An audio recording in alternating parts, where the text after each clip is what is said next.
Somewhere in the world, right now, a king is at war with his own mother.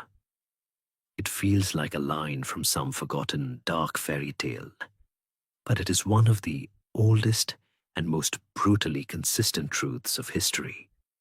The grand, sweeping arcs of nations often begin not with a thunderclap of ideals, but with the quiet, bitter grind of a family dispute. The birth of an empire, the drawing of a line on a map that will endure for 900 years, can hinge on a son's ambition and a mother's love for the wrong man. We like to imagine history as a grand stage, but so much of it is just a messy, all too human drama, played out with crowns and armies instead of slammed doors and angry text messages. It's in these quiet, personal moments that the tectonic plates of the world truly shift. And tonight, we're going to drift back to one of those moments, to the very beginning of a story that would eventually wrap itself around the entire globe.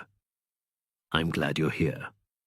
Wishing you peace, rest, and maybe a little historical inspiration before sleep. Take a moment to like the video and subscribe, but only if you genuinely enjoy what I do here. I always find it so calming to see where everyone is tuning in from. If you feel like it, drop your city or country and the local time in the comments below. It's a lovely reminder that we're all under the same sky, listening to the same old stories. Our story begins on the damp, rugged western fringe of a continent, a place that felt less like a center of anything and more like the very end of the known world. This sliver of land, clinging to the Atlantic, was not yet called Portugal, not in the way we understand it. It was Portugal, a county, a frontier territory, a kind of buffer zone in the centuries-long grinding push and pull known as the Reconquista. To the south, the sophisticated, fractured Muslim emirates of Al-Andalus. To the north and east, the ambitious and often squabbling Christian kingdoms of Leon, Castile, and Aragon. Portugal was a vassal, a piece on a much larger chessboard belonging to the King of Leon and Castile. It was a land of granite hills, green river valleys, and hardy people who knew the taste of iron in their water and the constant threat of a raid from over the next hill. It was granted, as a reward for services rendered, to a French crusading knight, a younger son with no prospects back home, named Henry of Burgundy. He married Teresa, the illegitimate but clever daughter of the King of Leon, and together they ruled this frontier county, holding the line, dreaming of more. When Henry died, Teresa took the reins as regent for their young son, Afonso Henriques. And here, the story gets complicated, turning from a geopolitical struggle into a domestic drama. Teresa was a capable ruler, but she fell in love with a powerful nobleman from neighboring Galicia, a man named Fernão Pérez de Trava. To the powerful barons of Portugal, this looked like a disaster in the making. Their own hard-won autonomy, their identity, was being diluted, managed from afar by a Galician lord who saw their lands as just another piece of his personal portfolio. They watched as their regent, their countess, seemed to be drifting away, merging their destiny back into the orbit of their powerful neighbors. All their hopes and fears began to crystallize around the boy, Afonso Henriques. He was one of them. He was the son of Henry, the founder of their little dynasty. And he was growing up fast, watching his mother's political and romantic alliance with a quiet, simmering resentment. Was it the righteous anger of a patriot, seeing his homeland suborned? Or the simple jealousy of a young man seeing his inheritance and his mother's attention given to another? The truth, as always, is probably a murky blend of both. This is the great historiographic mystery at the heart of Portugal's birth. The official national story, the one cemented in statues and poems, is of a heroic young prince raising the banner of independence against a foreign-influenced tyrant who just happened to be his mother. But many historians see something different. They see a raw power struggle, a feudal civil war where the concept of Portugal as an independent nation didn't really exist yet. Afonso Henriques and his allied barons were fighting for their own power, their own land, and their own future, against another faction of nobles loyal to his mother. The idea of national liberation was a narrative conveniently crafted after the fact. The first battle for Portugal was not against a foreign king or a Moorish emir. It was son against mother. On a summer day in 1128, just outside the walls of the castle of Guimarães, the two forces met. It was likely a small, chaotic affair, not a grand battle of sweeping cavalry charges, but a desperate, brutal clash of armored men on a dusty field. It was the Battle of São Mamede. And when the dust settled, Afonso Henriques, still just a teenager, had won. He captured his own mother, and depending on the account, either imprisoned her for life or simply exiled her. He had secured his power base. He was the master of the county of Portugal, but being master of the county wasn't the same as being a king. For that, he needed two things: more land and recognition. So he turned his gaze south. For the next several decades, Afonso fought. He fought his cousin, the King of Leon and Castile, to a standstill, forcing him to acknowledge his autonomy. And he fought the Moors, pushing the frontier of his small territory relentlessly southward. This was the brutal, grinding work that forged a kingdom. It was a war of sieges, of scorched earth, of long marches under a punishing sun. In 1139, he won a legendary, almost mythical victory against a vastly superior Muslim army at the Battle of Ourique. The story goes that on the eve of the battle, he had a vision of Christ on the cross, promising him victory and a crown. Whether a true vision, a convenient dream, or a masterful piece of propaganda, it worked. His men, fired with religious zeal, proclaimed him their king right there on the battlefield. Rei Afonso, King Afonso, the Conqueror. He would spend the rest of his long life securing that title. In 1147, with the help of a motley fleet of English, Flemish, and German crusaders on their way to the Holy Land, he captured the great city of Lisbon after a grueling 4-month siege. With Lisbon, the strategic and spiritual heart of his new kingdom was secure. Finally, in 1179, after decades of diplomacy and warfare, the Pope in Rome officially recognized what Afonso had already made a reality. Papal Bull, Manifestus Probatum, declared Portugal an independent kingdom, and Afonso its king, the sliver on the edge of Europe, born from a family feud and forged in the fires of the Reconquista, was now a nation. A nation looking out at the vast, intimidating, and empty expanse of the Atlantic Ocean, little knowing that its entire destiny lay waiting out there, just over the horizon. The new nation stood for a time with its back to Europe and its face to the sea, blinking in the Atlantic glare. 2 centuries passed in the slow rhythm of medieval life, a long exhale after the frantic birth of the kingdom. The borders solidified, the language found its unique cadence, and the last of the Moorish strongholds in the south, the Algarve, was finally taken, completing the map of Portugal as we know it today. The Reconquista was over, at least within their own territory. But the crusading spirit, that potent, volatile mixture of religious fervor and acquisitive greed, did not simply evaporate. It lingered in the air, a kind of potential energy looking for a direction. Portugal was a poor country, with thin soil and few natural resources. It had a long coastline, excellent harbors, and a population of fishermen and sailors who knew the moods of the sea as intimately as a farmer knows his fields. The nation was a coiled spring, and the man who would give it its decisive outward push was not a king, but a prince, a strange, reclusive, and utterly obsessed prince, who rarely, if ever, went to see himself.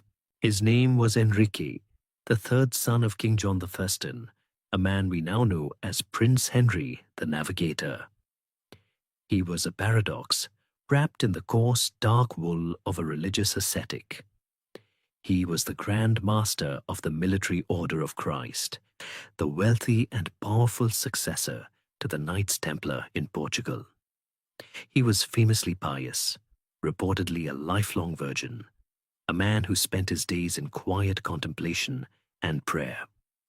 Yet beneath that austere surface burned an ambition as vast and restless as the ocean. He stared at every day. He was a visionary, a data analyst, and a venture capitalist rolled into one. He understood that the future would not be won on the crowded battlefields of Europe, but out on the blank spaces of the map. He was not a navigator in the literal sense of steering a ship, but in the grander sense of steering a nation's destiny towards a single, all-consuming goal: unlocking the secrets of the Atlantic. The first great outward expression of this new energy came in 1415 with the conquest of Ceuta, a wealthy Muslim trading port on the North African side of the Strait of Gibraltar. Henry and his brothers led the charge, a chaotic and bloody affair that was a resounding success for Christian arms. They had their glorious crusade. But once the fervor of battle subsided and they took stock of their prize, a certain disappointment set in. They had captured the city, the terminus of the great trans-Saharan trade caravans, but they had not captured the trade itself. The caravans simply diverted to other ports.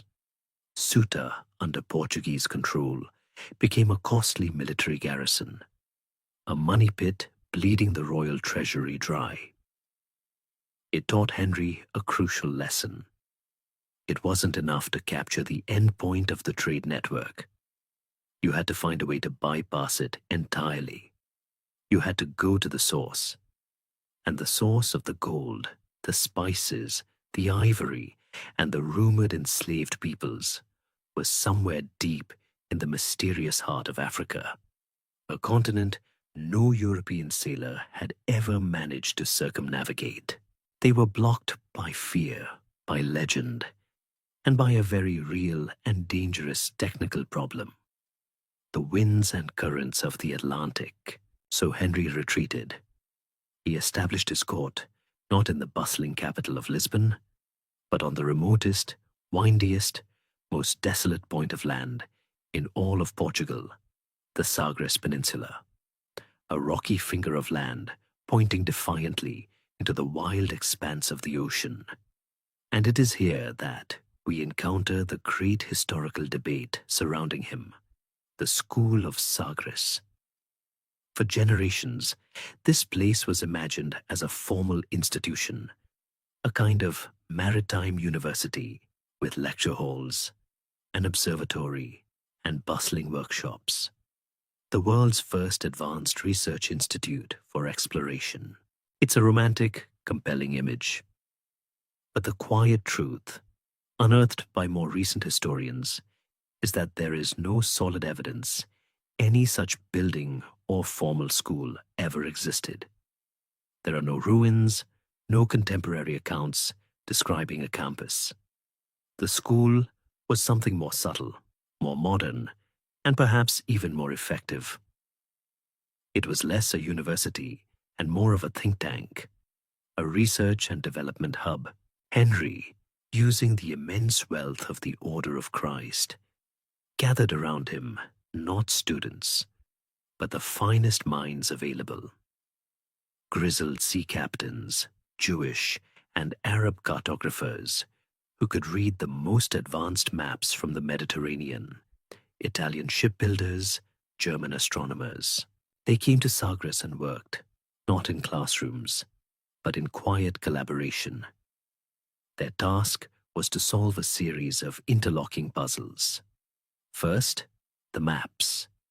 They collected every sea chart, every pilot's logbook, every snippet of sailors' gossip, and painstakingly collated the data, creating ever more accurate charts of the African coastline, correcting the fantastical errors of ancient geographers with hard-won empirical knowledge. Second, the ship. The lumbering, square-rigged cogs of the Mediterranean were useless in the unpredictable Atlantic. Under Henry's patronage, shipbuilders perfected a new kind of vessel, the caravel. It was small, light, and agile, with a shallow draft for exploring coastlines and lateen sails that allowed it to sail much closer to the wind. It was the spaceship of its day, a revolutionary piece of technology designed for one purpose: to probe the unknown. Finally, and most crucially, was the problem of the return journey. Sailing south along the African coast was relatively easy with the prevailing winds. But coming back was another story. For years, his ships would inch their way down the coast, only to be trapped, unable to make headway against the constant northeasterly winds on their return. The solution they discovered, the Volta do Mar, or turn of the sea, was profoundly counterintuitive. To get back to Portugal, ships had to sail far out to the west, away from land, into the open, terrifying ocean, until they caught the westerly winds that would blow them home. It required a supreme leap of faith and a total reliance on celestial navigation, on the stars, the sun, and the delicate instruments that measured them. For years, Henry sent out expeditions, one after another. Most of them failed, turning back at a fearsome-looking cape called Bojador, which sailors believed marked the edge of the world, a point of no return where the sea boiled and sea monsters dwelled. But Henry was relentless. He cajoled, he bribed, he commanded. Finally, in 1434, one of his captains, Gil Enos, pushed past the cape and found nothing, just more ocean, and a coastline that continued ever southward. The psychological barrier was broken. In the meantime, Henry's mariners had made other, less dramatic but profoundly important discoveries. They had stumbled upon and begun to colonize the uninhabited, fertile islands of the Atlantic. First Madeira, then the Azores. These islands became crucial staging posts for future voyages, and more ominously, they became giant open-air laboratories where the Portuguese pioneered a new economic model of cash crop plantation agriculture, growing vast quantities of sugar with imported slave labor, a grim and lucrative blueprint they would later export across the globe. The machine was being built, piece by painstaking piece, on that lonely, windswept cliff in Sagres, all driven by the quiet, monomaniacal obsession of a prince who was pointing his nation and the world toward a future he could only imagine. Passing the cape that sailors had once called the point of no return did not solve the problem of Africa. It simply revealed its true, staggering scale.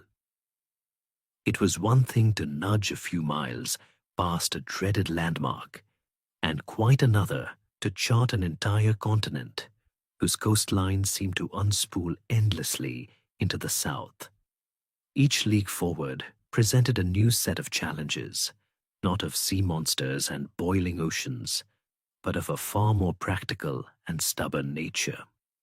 The real demons were geometry, wind patterns, and the maddening curvature of the earth. Prince Henry's hub of experts at Sagres, that informal collection of the brightest minds, now faced its greatest task: building the hardware and writing the software that would allow their sailors to not just venture into the unknown, but to do so systematically, reliably, and most importantly, to come back with their data. The age of legend was ending, and the age of calculation was beginning. The key to unlocking the world, they realized, lay in two things: the design of the perfect ship and the ability to read the secrets hidden in the constellations. First came the vessel, the beautiful instrument of their ambition, the caravel. It was a masterpiece of necessity, born from the unique demands of Atlantic exploration. For centuries, the Mediterranean had been dominated by the galley, powered by oarsmen, and the portly square-rigged merchant cog, a ship designed to haul bulky cargo in predictable seas. Think of it as a reliable cargo van. But the Atlantic was a different beast entirely. Its winds were fickle, its swells were enormous, and its coastlines were unmapped and treacherous. The caravel was the answer. A vessel that felt more like a high-performance sports car in comparison. It was small, rarely more than 70 feet long, and astonishingly nimble. Its secret weapon was the triangular lateen sail, an innovation borrowed from the Arab dhows of the Indian Ocean. Unlike a square sail, which is excellent for running with the wind behind you, the lateen sail allowed a ship to cut into the wind, to zigzag against the prevailing breezes. This was the technological leap that made the Volta du Mar, that great westward sweep into the open ocean, a practical and repeatable maneuver rather than a suicidal gamble. The caravel also had a shallow draft, meaning its hull didn't go very deep into the water. This allowed its captains to duck into uncharted estuaries, to probe the mouths of mysterious rivers, and to skim over coastal reefs that would have torn the bottom out of a heavier ship. It was strong, yet light, fast, yet precise. It was the perfect tool, a scalpel for dissecting a continent. But even the most perfect ship is just a drifting piece of wood without a pilot who knows where he is. And as the caravels pushed further south, their pilots entered a state of profound navigational crisis. For all of history, Northern Hemisphere sailors had a constant, comforting friend in the night sky: Polaris, the North Star. Because it sits almost directly over the North Pole, its height in the sky is a direct and simple indicator of your latitude, your distance from the equator. A pilot could measure the angle of Polaris above the horizon with a simple quadrant, and he would know, with reasonable accuracy, how far north or south he was. But as the Portuguese ships crossed the equator, their old friend betrayed them. Polaris sank below the northern horizon and vanished. They were sailing in a completely alien sky, with no fixed southern pole star to guide them. They were, for the first time in human history, truly lost in the heavens. The psychological impact must have been immense, a feeling of being untethered from the very cosmos. The solution came not from looking at the stars at night, but from staring into the blinding glare of the sun at midday. Henry's circle of astronomers, many of them Jewish scholars who had preserved and advanced the astronomical knowledge of the classical world, knew that latitude could also be calculated by measuring the maximum altitude of the sun as it crossed the meridian each day. But this was infinitely more complex than sighting Polaris.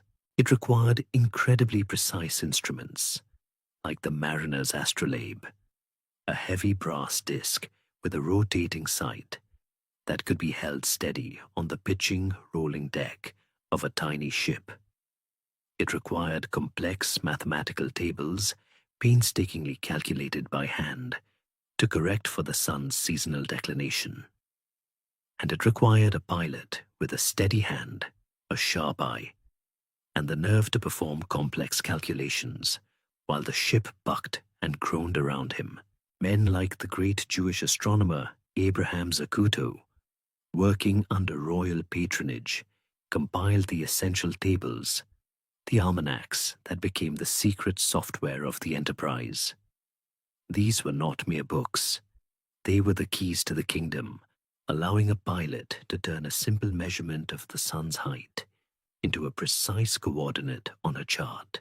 This knowledge was deemed so valuable that it became the subject of one of history's first great efforts in state-sponsored information control.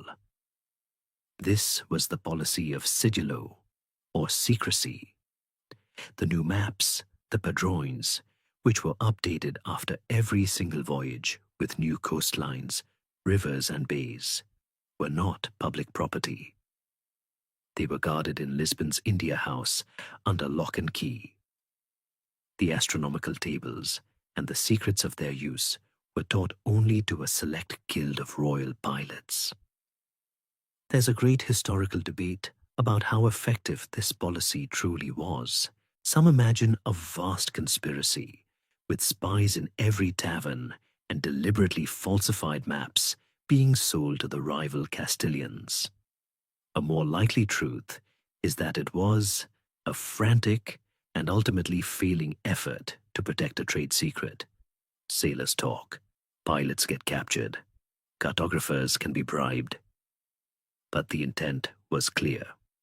Portugal knew it had a technological head start, a unique combination of ship design, navigational science, and hard-won coastal data, and it intended to guard that advantage with everything it had. For a few precious decades, a Portuguese pilot held in his head and in his sea chest a set of skills that were almost magical to the rest of Europe. He was a new kind of man, a techno-magician, a mariner who navigated not by instinct and familiar landmarks, but by decoding the abstract language of the sun and stars. The caravel was his body, the astrolabe his eye, and the astronomical tables were his mind. The machine was now complete. The coast of Africa and all the worlds that lay beyond it were finally ready to be unlocked, with the technological code of the South Atlantic finally cracked. The real work could begin. The decades that followed the passing of Cape Boyador were not a mad dash, but a slow, methodical, and often brutal grind. It was a multi-generational relay race, run by a succession of hardened sea captains, each one tasked with pushing the known world a few hundred miles further south.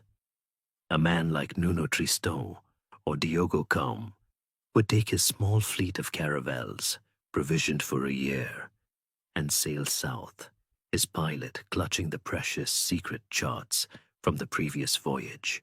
They would follow the coastline charted by their predecessor until it dissolved into a blank space on the parchment. Then they were on their own.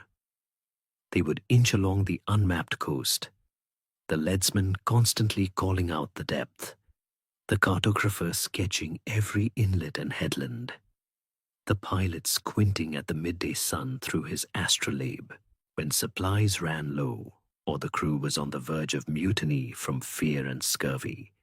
They would turn back, performing that great arcing volta, do mar, to return to Lisbon with their prize.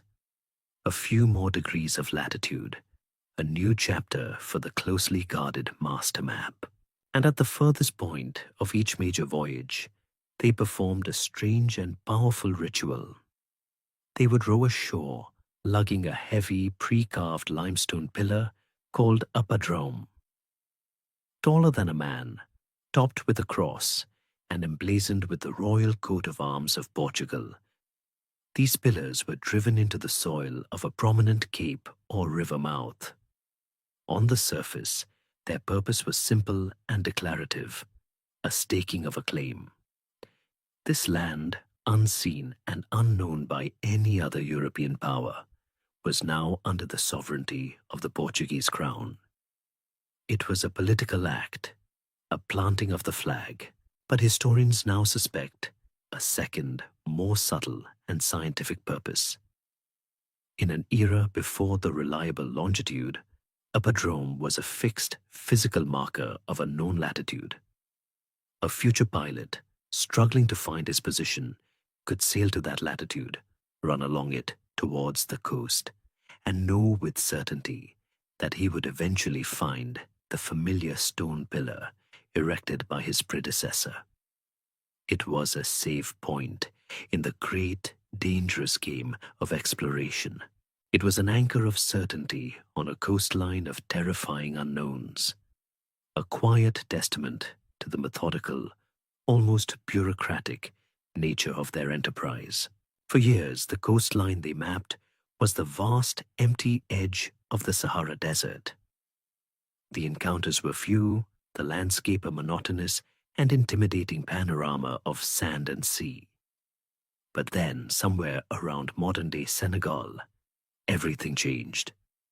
The desert gave way to scrubland, then to woodland, and then, to the astonishment of the sun-scorched sailors, to lush, impossibly green jungle. They had crossed a great climatic boundary and had reached sub-Saharan Africa. The air grew thick and humid, smelling of unknown blossoms and damp earth. The nights were filled with a cacophony of unseen creatures. And the coast was no longer empty. It was populated by vibrant, complex and well-organized societies. The Portuguese were not discovering a new world. They were stumbling into a very old one that was new only to them. This encounter brought about a slow, momentous, and ultimately tragic shift in their mission.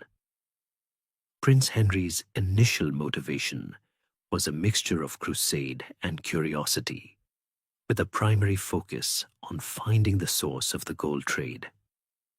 The first interactions with the coastal peoples were often violent raids, clumsy attempts to capture locals to be brought back to Portugal as curiosities and sources of intelligence. But these raids were costly, often met with fierce and effective resistance, and yielded little profit. A darker, but far more lucrative alternative soon presented itself.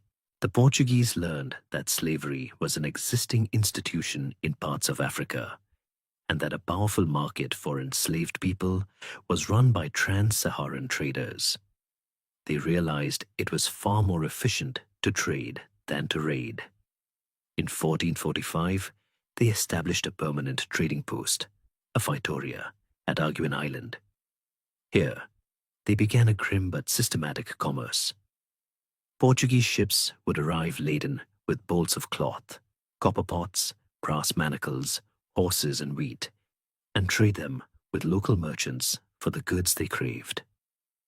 Gold dust, ivory, malagueta pepper, and human beings. This was the small, insidious beginning of the transatlantic slave trade.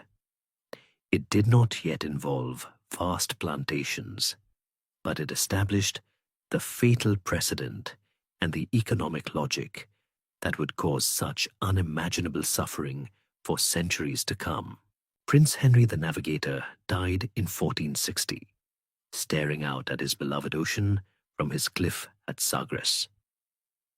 He had not found a route to India, nor the mythical kingdom of Prester John, but the project he had started was now too powerful and too profitable to die with him. It had a momentum all its own. The crown, under the shrewd and unsentimental King John II, took direct control of the enterprise, viewing it not as a crusade, but as a massive commercial venture. He poured state resources into the voyages, pushing his captains ever further. Diogo Cão reached the mouth of the enormous Congo River and made contact with the sophisticated Kingdom of Congo, establishing a diplomatic relationship that would endure for centuries. But still, the continent stretched on. Finally, in 1487, the king gave the command to a tough, obscure knight of the royal household named Bartolomeu Dias. He was to sail south until he found the end of Africa, or died trying. Dias pushed further than any man before him, but off the coast of modern-day Namibia, his little fleet was caught by a ferocious storm. For 13 days, they were driven blindly south into the cold, terrifying seas of the high latitudes. When the storm finally broke, Dias turned east, expecting to find the coast. He found nothing. With a growing sense of dread and excitement, he turned the tiller north, and then he saw it. Far in the distance, the faint line of mountains and a coastline. A coastline that was running unmistakably to the northeast.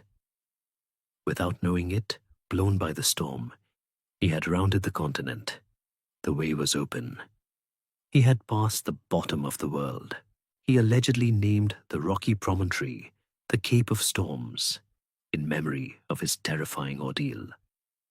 But when he returned to Lisbon with the incredible news, his king, a master of public relations, knew better. He crossed out the name and renamed it Cabo da Boa Esperança, the Cape of Good Hope, the Cape of Good Hope. The name itself was a masterpiece of propaganda, a promise whispered back in the gilded halls of Lisbon. But for the sailors who had to face it, it remained the Cape of Storms. For nearly a decade after Bartolomeu Dias returned with his earth-shattering news, no follow-up voyage was launched. This pause seems strange, an almost inexplicable loss of momentum after a century of relentless effort. But it was not a pause of inaction. It was a pause for breath, for planning, and for espionage. The new king, Manuel I, who inherited the project and styled himself the Fortunate, understood that the next step was not another exploration. It was an invasion. An economic invasion, to be sure, but an invasion nonetheless. He knew that the Indian Ocean was not an empty sea waiting to be discovered. It was the bustling center of a global economy that had existed for thousands of years. A complex web of trade routes dominated by sophisticated Arab, Persian, and Indian merchants. To simply sail into that world would be like a small-town merchant trying to open a stall in the middle of Wall Street. They needed intelligence. So, while new ships were being built, spies like Pero da Covilhã and Afonso de Paiva were dispatched overland, disguised as merchants, on a perilous journey through the Middle East. Their mission: to map the ports of East Africa and India, to understand the currents of trade, to identify who held power, and to learn the one crucial word that was the entire point of this century-long quest: spices. When the time finally came to select a commander for this grand climactic voyage, the choice was a surprise, and it remains a minor historical mystery. The honor did not go to the proven Bartolomeu Dias, the man who had actually found the way. Instead, the king chose a man named Vasco da Gama. He was a minor nobleman in his 30s, not a famed explorer, but a man with a reputation for something else entirely: a cold, ferocious, and unbending will. He was a fixer, a man you sent to get a difficult job done, with little concern for the niceties. The king, it seems, had absorbed the intelligence from his spies. He knew that breaking into the spice monopoly would not be a matter of polite negotiation. It would require threats, intimidation, and a willingness to use the terrifying new technology of ship-mounted cannons. He didn't just need a navigator. He needed a warrior, a diplomat with a spine of steel, and if necessary, a ruthless pirate. He chose Vasco da Gama not for his experience on the sea, but for the ice in his veins. In the summer of 1497, a fleet of 4 ships, 2 of them purpose-built, heavily armed carracks, naus, departed from the mouth of the Tagus River in Lisbon. This was the Apollo mission of its day, the culmination of all the data, all the sacrifice, and all the technological innovation of the past century. And Gama's first major decision proved the value of that accumulated knowledge. Instead of painstakingly hugging the African coast, as all his predecessors had done, he did something radical. After reaching the Cape Verde Islands, he swung his fleet far out into the open Atlantic, almost to the coast of the yet undiscovered Brazil. For over 3 months and 6,000 miles, they saw no land, a feat of open ocean sailing that was simply unprecedented. He was using the great looping wind system of the South Atlantic, the Volta do Mar, on a gigantic scale, to bypass the contrary currents of the African coast and aim directly for the Cape of Good Hope. It was a stunning display of navigational confidence, a grand testament to the secret science perfected in the Amazons of Lisbon.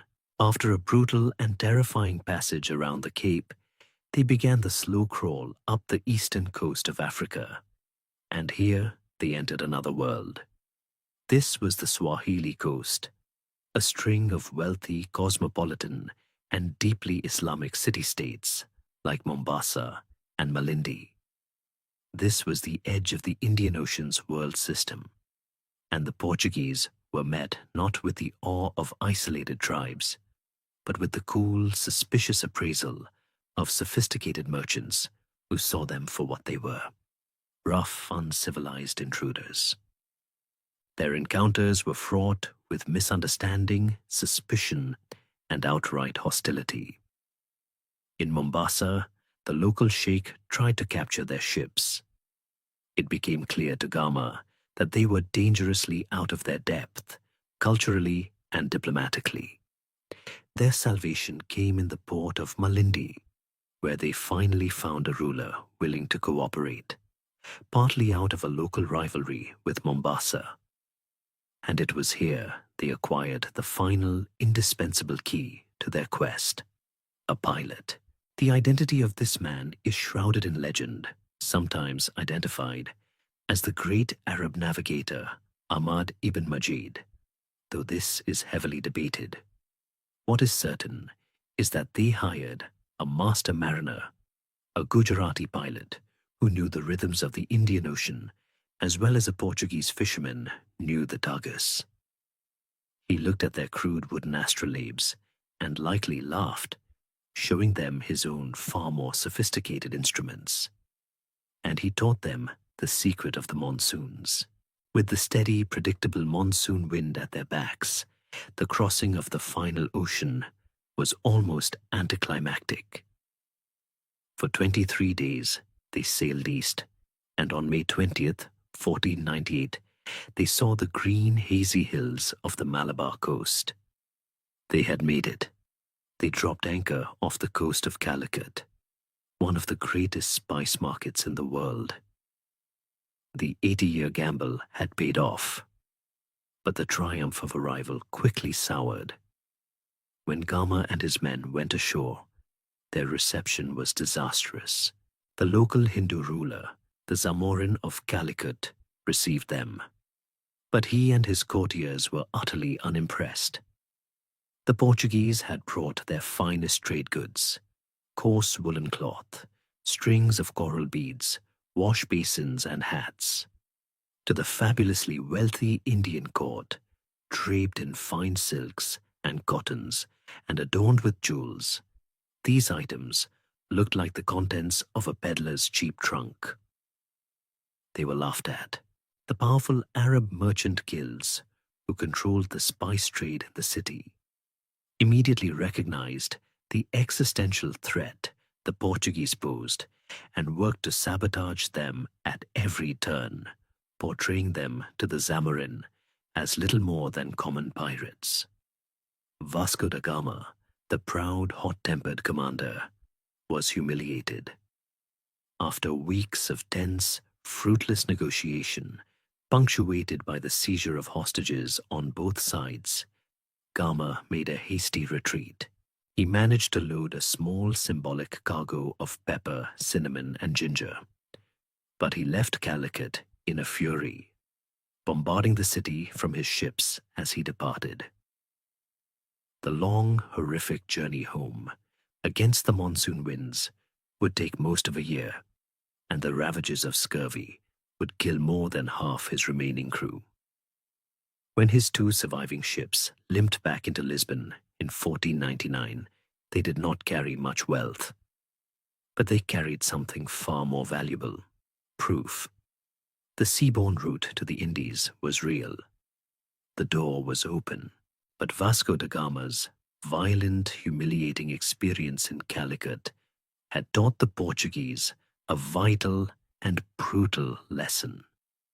If they wanted the riches of the East, they would not be allowed to trade for them as equals. They would have to take them by force. The salt-caked, half-dead survivors who returned with Vasco da Gama brought back more than just a few chests of spices and proof of a route. They brought back a vital piece of intelligence that would define the next century. They confirmed that the rulers of the East were not interested in what Portugal had to sell, and that the established merchant networks would resist their intrusion with every tool of commercial and political sabotage they possessed. In the court of King Manuel, this news was not met with despair, but with a cold clarity of purpose. The dream of a peaceful partnership in the spice trade died in the moment it was born. A new plan was conceived, one based not on the merchant scale, but on the mouth of a cannon. If the riches of the Indies could not be won through trade, they would be taken by terror. Portugal would not join the Indian Ocean world. It would hold a sword to its throat until it yielded its wealth. The age of discovery was over. The age of conquest had begun. The very next fleet, dispatched in 1500, was a clear statement of this new intent. Led by an aristocrat named Pedro Alvarez Cabral, it was a grand armada of 13 heavily armed ships and over 1,000 fighting men. While this fleet is famously remembered for being blown far off course in the Atlantic and making the first official European landing on the coast of Brazil, a momentous accident we will return to. Its primary mission was India. When Cabral finally arrived in Calicut, the air was thick with the memory of Gama's humiliating departure. He tried to establish a trading post, a Feitoria, but tensions quickly boiled over. A dispute led to a riot, and the Portuguese factor was killed. Cabral's response was swift, disproportionate, and designed to be a spectacle of violence. He unleashed a full-day naval bombardment, the likes of which the city had never seen. The thunder of his cannons echoed across the Malabar coast as stone buildings were shattered. The port was set ablaze, and the Zamorans' unprepared fleet of local ships was systematically sunk. It was an act of pure, calculated state terrorism. A message sent not just to Calicut, but to every port in the Indian Ocean. This is the price of resistance. From this brutal encounter, the fundamental Portuguese strategy for empire began to crystallize. This is where we touch upon a great historical debate. Was their success due to some inherent European technological supremacy, or was it the result of a revolutionary and ruthless strategic vision? The truth is a fusion of the two. Their ships, the carracks, were sturdier ocean-going vessels than the Arab dhows, and their bronze cannons were arguably the finest in the world. But this advantage was specific. On land, a small Portuguese force was no match for the vast armies of the Indian subcontinent. Their genius, born of necessity, was to not even try. They conceived of an empire that was not based on land, but on water. Their goal was mare clausum, a Latin phrase meaning closed sea. They intended to use their naval advantage to control the arteries of trade itself, to turn the entire Indian Ocean into a Portuguese lake. They would become the gatekeepers, the toll collectors, the maritime mafia for half the world. The primary instrument of this policy was as simple as it was brutal: the cartas.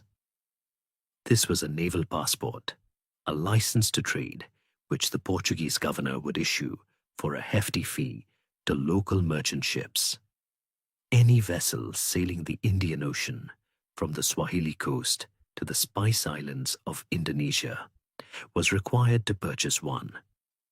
A ship caught at sea by a Portuguese patrol without a valid cartas was subject to immediate punishment. Its cargo would be seized, its crew killed or impressed into service, and the ship itself scuttled or burned. It was a protection racket on an oceanic scale.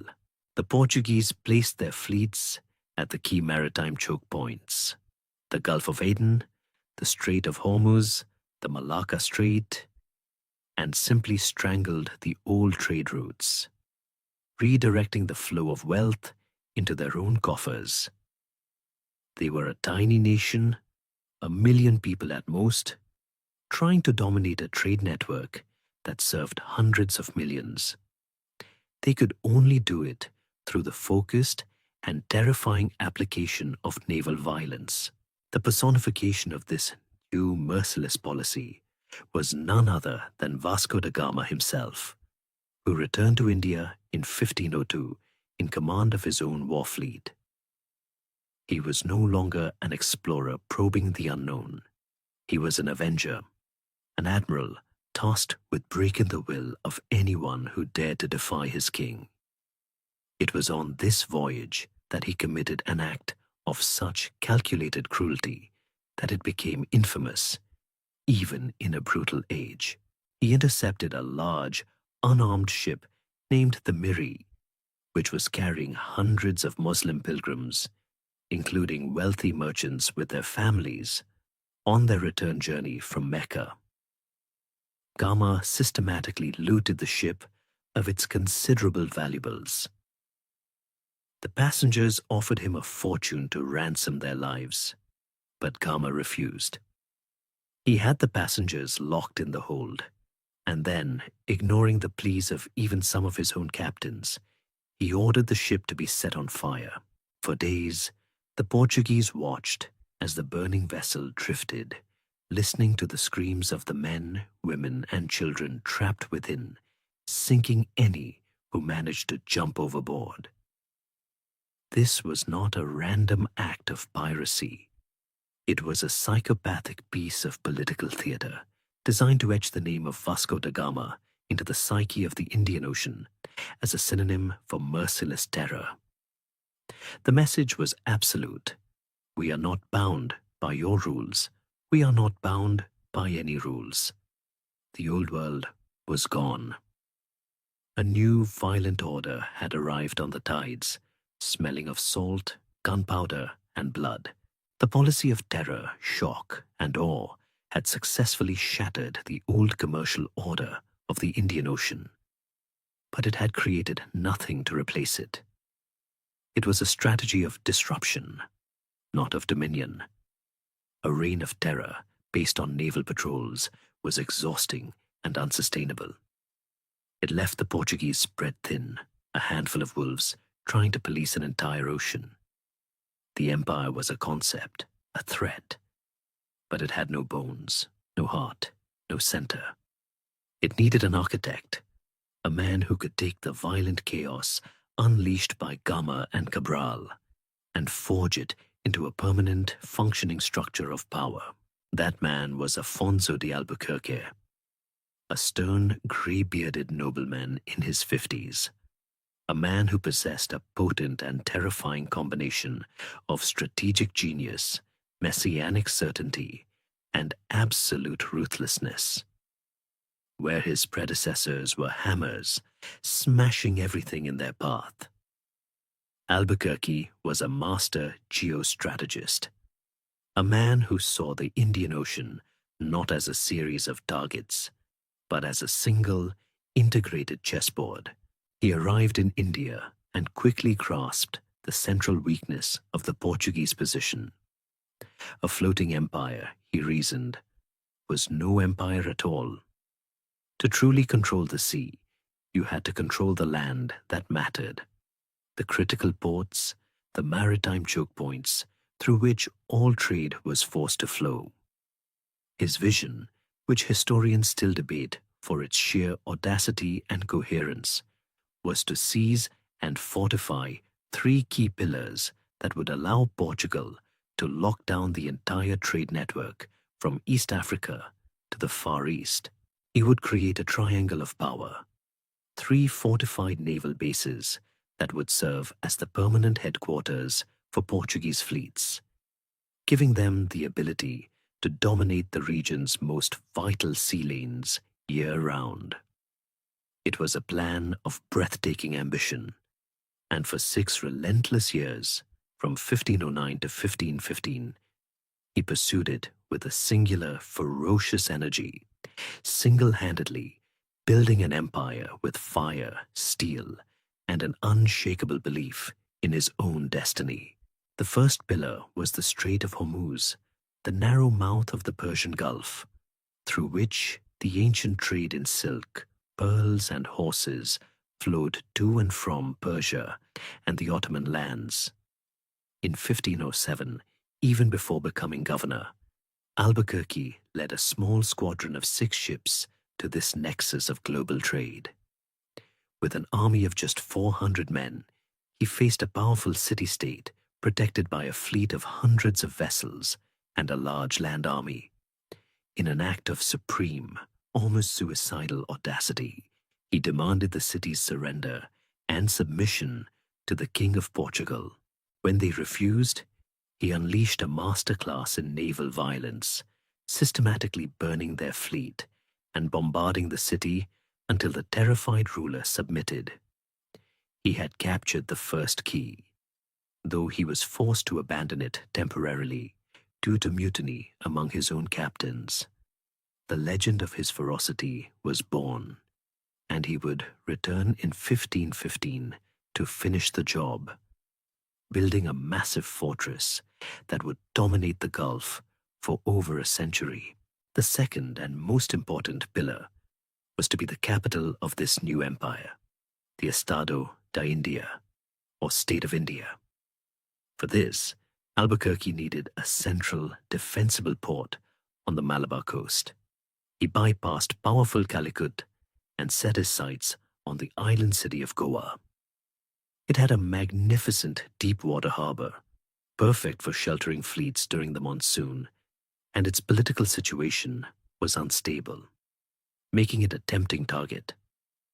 In early 1510, with the help of a local Hindu corsair named Timoji, who saw the Portuguese as a useful ally against the city's Muslim rulers, Albuquerque seized Goa, but his hold was tenuous. A few months later, the powerful Sultan of Bijapur returned with a massive army and drove the Portuguese out. What followed was a grim, desperate siege at sea, with Albuquerque's fleet trapped in the river estuary for 3 months, his men starving and ravaged by disease. But Albuquerque's will was absolute. That November, with reinforcements, he returned. The reconquest of Goa was a brutal street-by-street battle that ended in a horrific act of policy to ensure the city would never again rise against him. And to send a message of terror throughout the region, Albuquerque ordered the systematic massacre of Goa's entire Muslim population. For 4 days, his soldiers killed thousands, men, women, and children. He then began the work of transformation, turning the blood-soaked city into the glittering capital of Portuguese Asia.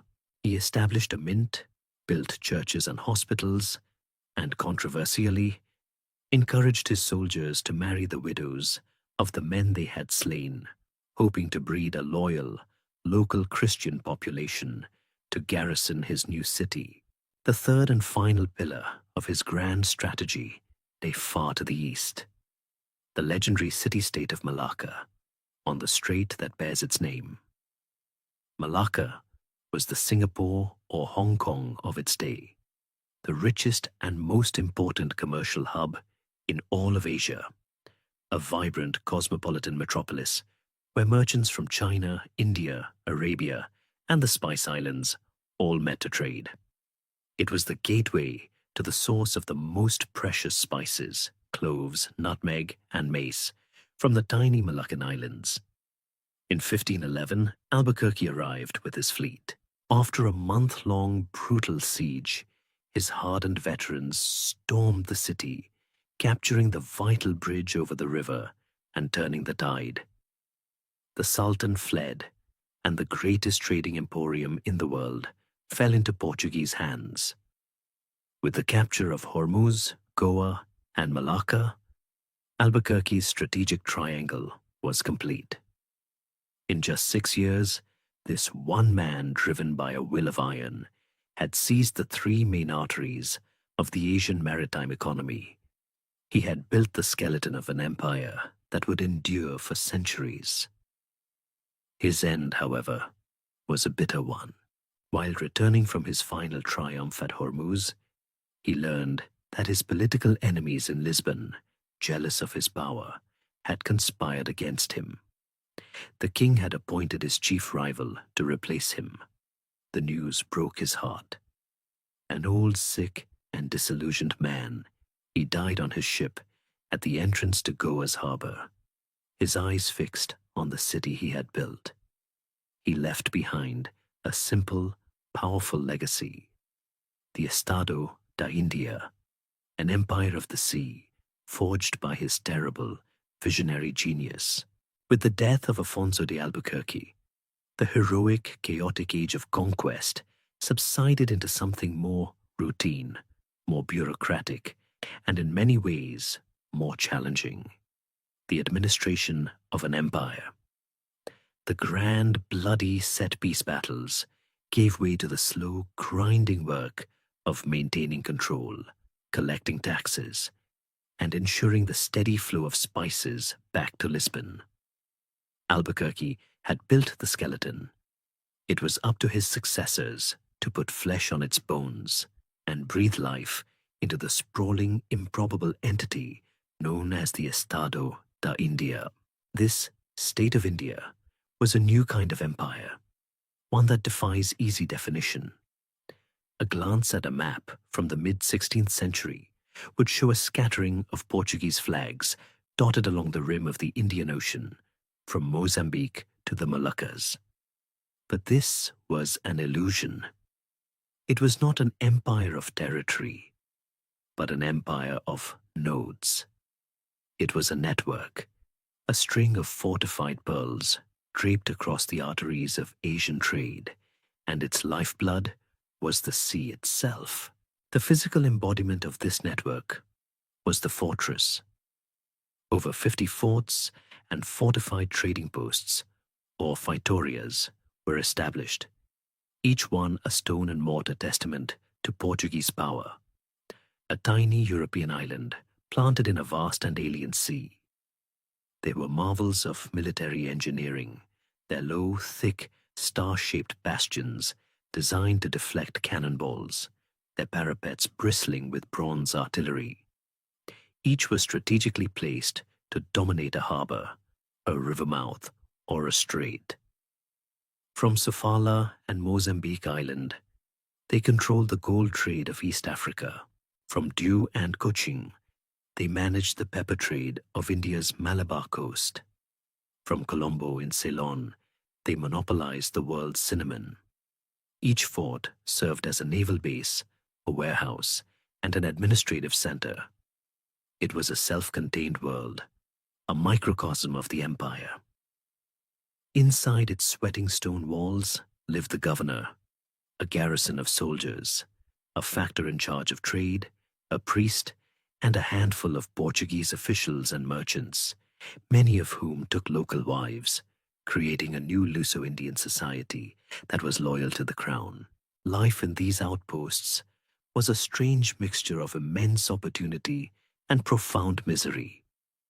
A soldier or a trader who survived his term could return to Portugal a wealthy man, his fortune made from the spice trade, or more often, from the vast ecosystem of corruption and private trade that flourished in the shadow of the official enterprise. But survival was far from guaranteed. The tropical humidity caused leather to rot, iron to rust, and gunpowder to spoil.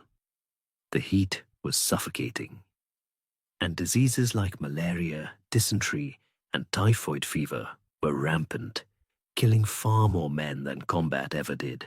Beyond the walls was a world that was often hostile, and the garrisons lived under the constant threat of siege or sudden attack.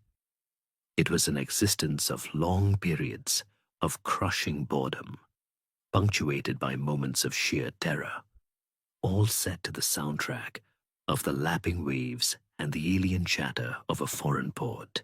This entire far-flung network was held together by a single, vital, and incredibly perilous logistical thread: the Carrera de India, the India Run. Once a year, a fleet of lumbering, majestic carracks, the supertankers of their day, would depart from Lisbon, loaded with soldiers, silver bullion, and supplies. Their journey was one of the most grueling long-distance voyages in human history. They would sail south past the equator, swing west towards Brazil, then catch the winds that would sling them around the Cape of Good Hope and into the Indian Ocean, arriving in Goa 6 to 8 months after they started. The ships were horrifically overcrowded, floating petri dishes for disease. The food rotted, the water turned foul, and scurvy was an ever-present specter, its slow, agonizing progress dissolving the tissues of men's bodies. A storm off the Cape could swallow a ship whole, and the treacherous shoals of the Mozambique Channel wrecked dozens of vessels. It was not uncommon for a third of the men who left Lisbon to die before ever setting foot in Goa.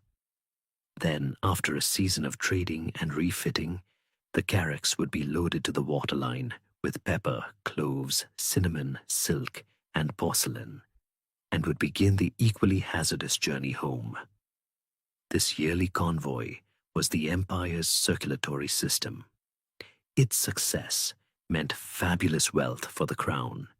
Its failure, which happened all too often, meant ruin for investors and a weakening of the entire imperial structure. This unique structure has led historians to question whether it was a true empire at all. A better term might be a thalassocracy, a maritime empire, or what some have called a hollow empire. The Portuguese, with their tiny population, knew they could never conquer the vast land-based powers of Asia like the Mughal Empire in India or the Safavid dynasty in Persia. So they didn't try. They practiced a form of imperial minimalism. They controlled the sea lanes, the highways of commerce, but they owned almost none of the land where the goods were actually produced. They were, in essence, maritime parasites, attaching themselves to the host of the ancient and vibrant Asian economy, and using their naval power to divert its flow of riches into their own ships. This model was incredibly cost-effective. It allowed a small European nation to project immense power and extract staggering profits from halfway across the world. But it was also fundamentally brittle. The entire structure depended on maintaining absolute naval supremacy. The loss of a key fortress, or the arrival of a rival European navy with better ships and guns, could cause the whole delicate network to unravel. For a golden century, however, the system held. The forts were secure, the Carrera da India made its perilous journey, and the warehouse at Goa overflowed with the fragrant wealth of the East. With their grip on the Indian Ocean now consolidated, the more adventurous Portuguese captains began to look even further east, past Malacca, towards the mysterious, closed-off empires that lay beyond the horizon, the Celestial Empire of China and the Silver Islands of Japan. To understand the story of the Portuguese in Asia, one must understand the secret of Malacca. Long before the first European sails appeared on the horizon, this city, strategically nestled on the narrowest point of the strait that now bears its name, was not just a major port. It was the fulcrum of the entire global economy. It was the place where the world met. A Portuguese apothecary and chronicler, Tomé Pires, who knew the city well, put it best. Whoever is Lord of Malacca has his hand on the throat of Venice. For centuries, this was the great meeting point, the nexus where the two halves of the civilized world, the Indian Ocean and the South China Sea, exchanged their goods and ideas. Into its sweltering, bustling harbor sailed Arab dhows from the west, carrying woolen cloths from Europe and glassware from the Levant. They were met by the great towering junks from the north, dispatched by the Ming Emperor of China, laden with silks, porcelain, and tea. And from the east came the smaller, swifter prows of the Javanese and Malay sailors, carrying the most precious cargo of all, the cloves, nutmeg, and mace that grew only on a few tiny volcanic islands in the Banda Sea, the fabled Spice Islands. Malacca was the funnel through which all this unimaginable wealth flowed. The city itself was a cosmopolitan marvel, a testament to the power of commerce to create a vibrant, multicultural society. It was ruled by a Malay sultan, but its true power lay with the communities of international merchants who made it their home. The powerful Gujarati Muslims from India formed a kind of aristocracy of trade, controlling much of the westward flow of spices. Below them were the Javanese, the Chinese, the Bengalis, the Persians, each with their own quarter of the city, their own leaders, and their own role in the intricate dance of trade. It was said that over 80 different languages could be heard in the markets of Malacca. Its laws were designed to facilitate trade, its taxes were predictable, and its harbor was secure. This was the prize, the beating heart of the spice trade that the Portuguese had spent a century trying to reach, and their first attempt to engage with it was a catastrophic failure. In 1509, a small exploratory fleet under the command of Diogo Lopes de Sequeira arrived. They were welcomed at first as just another group of traders, but the Gujarati merchants, who had already felt the sting of Portuguese cannons in the Indian Ocean, recognized the existential threat. They knew the newcomers' true intentions. They conspired to convince the Sultan that the Portuguese were pirates and spies, and a trap was laid. A surprise attack was launched on the unsuspecting Europeans. Some were killed, the ships barely managed to escape, and a handful of men, including an officer named Rui de Araujo, were taken prisoner. The news of this treachery was the perfect pretext for Afonso de Albuquerque. 2 years later, in 1511, he appeared in the Strait of Malacca, not with a trading mission, but with the largest amphibious invasion force Asia had ever seen. 19 ships and some 1,200 fighting men, hardened veterans, fresh from the brutal conquest of Goa. He arrived with a dual purpose: to conquer the richest port in the world and to avenge the insult to his king by rescuing the captive Portuguese. The siege of Malacca became the supreme test of his strategic genius and his unbending will. He knew he was vastly outnumbered by the city's defenders, who commanded thousands of loyal Malay warriors and the support of the Gujarati merchant community. But Albuquerque held several advantages. He had his ship-mounted cannons, which he used to systematically bombard the city's waterfront defenses. He had the fanatic discipline of his veteran troops, and most importantly, he had a keen understanding of his enemy's internal divisions. This is the historiographic debate at the heart of the city's fall. Was it simply a matter of superior force, or was it a masterpiece of psychological warfare and political manipulation? Albuquerque did not treat all the inhabitants of Malacca as a single enemy.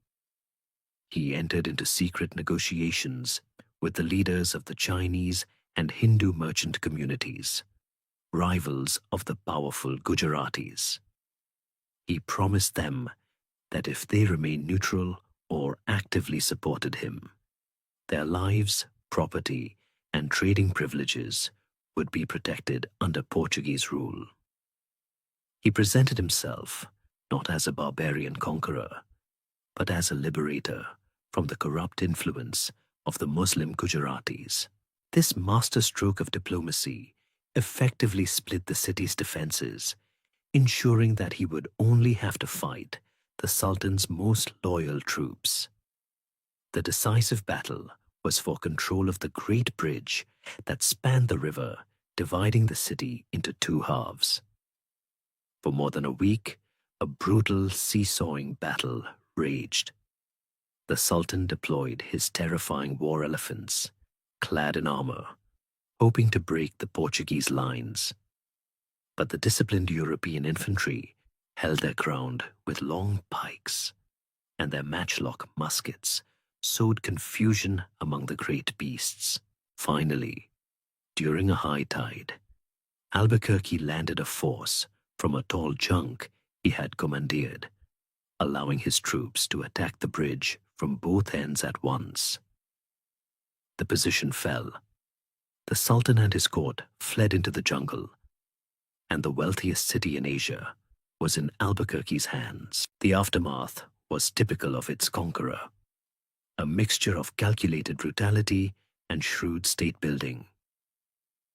He granted his men the right to sack the homes and warehouses of the Malay and Gujarati merchants, an orgy of looting that yielded a staggering amount of plunder.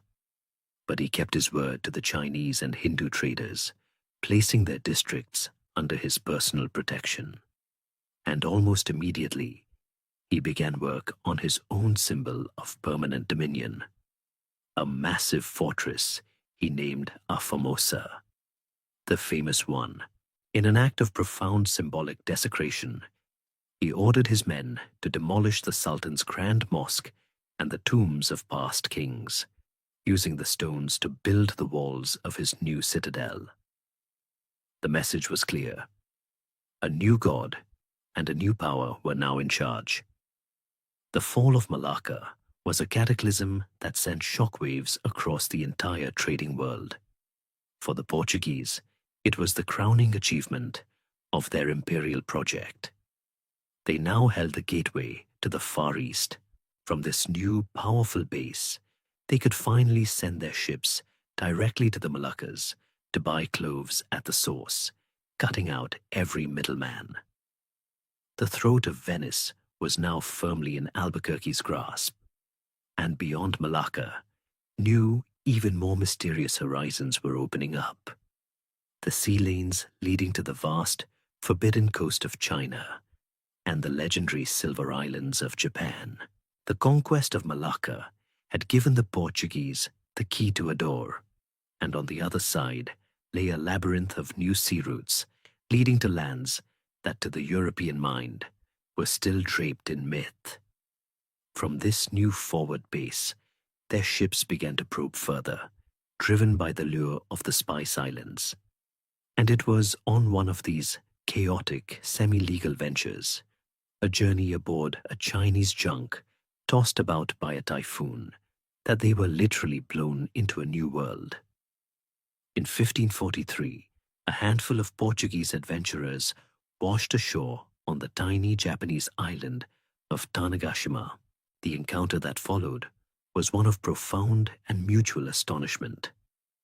The local Japanese looked upon these strange men, tall, hairy, with long noses and bizarre clothes, unable to communicate with any recognizable script, as something otherworldly. The Portuguese, for their part, found themselves in a land utterly unlike any they had yet encountered. This was not the sweltering, half-naked world of Africa or Brazil, nor the opulent, but, to their eyes, chaotic civilizations of India. This was Japan, a land of exquisite, disciplined beauty, and a warrior aristocracy whose code of honor and martial prowess commanded their immediate and grudging respect. The very first object that defined their relationship was not a crucifix or a bolt of silk, but a weapon. The Portuguese sailors were carrying matchlock muskets, or arquebuses. To the Lord of Tanegashima, a man embroiled in the constant, brutal warfare of Japan's Sengoku Jidai, or Warring States period. This loud, smoke-belching tube that could kill a man from 100 paces was not a curiosity. It was a revolution. He immediately purchased the 2 firearms from the foreigners for a princely sum, and commanded his swordsmiths to reverse engineer them. The Japanese artisans, masters of metallurgy, not only replicated the complex screw mechanism and firing system with astonishing speed, but within a decade they had improved upon the design and were mass-producing firearms on a scale that dwarfed production in Europe. This single accidental encounter forever changed the nature of Japanese warfare and set the pattern for the century of contact that would follow. The Portuguese would be welcomed not as conquerors, but as purveyors of valuable and often destructive technology. A lucrative trade route quickly formed. The Portuguese, now operating from a new base in Macau, which we will visit later, became the essential middlemen in a fantastically profitable exchange. China, with its massive economy, had a huge demand for silver, but had officially banned direct trade with Japan, which it viewed as a nation of pirates. Japan, meanwhile, had recently discovered massive silver mines, but had an insatiable appetite for Chinese silk. The Portuguese stepped into this gap. Their great carrack, the Curufune or Black Ship, would make an annual voyage from Macau to the port of Nagasaki, laden with Chinese silk, which it would trade for a literal mountain of Japanese silver bullion. The profits from a single voyage could be astronomical, and for nearly a century, this trade formed the financial backbone of the entire Portuguese presence in the Far East.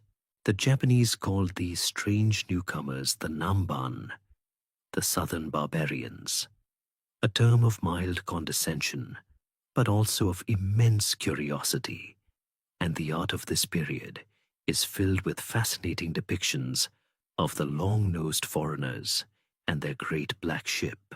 But the Black Ship did not just carry silk and silver. It also carried men with a different kind of ambition.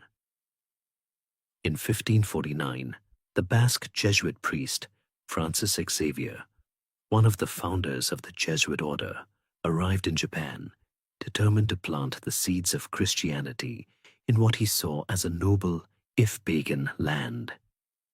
He and the missionaries who followed him quickly realized that the methods they used elsewhere would not work here.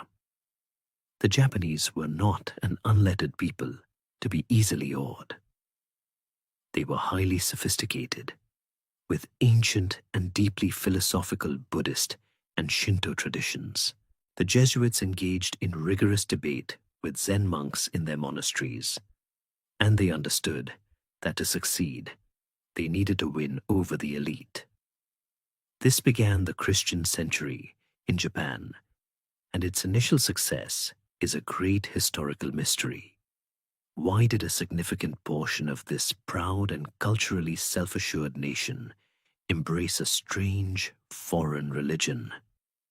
The answer is a complex tapestry of faith, creed, and politics.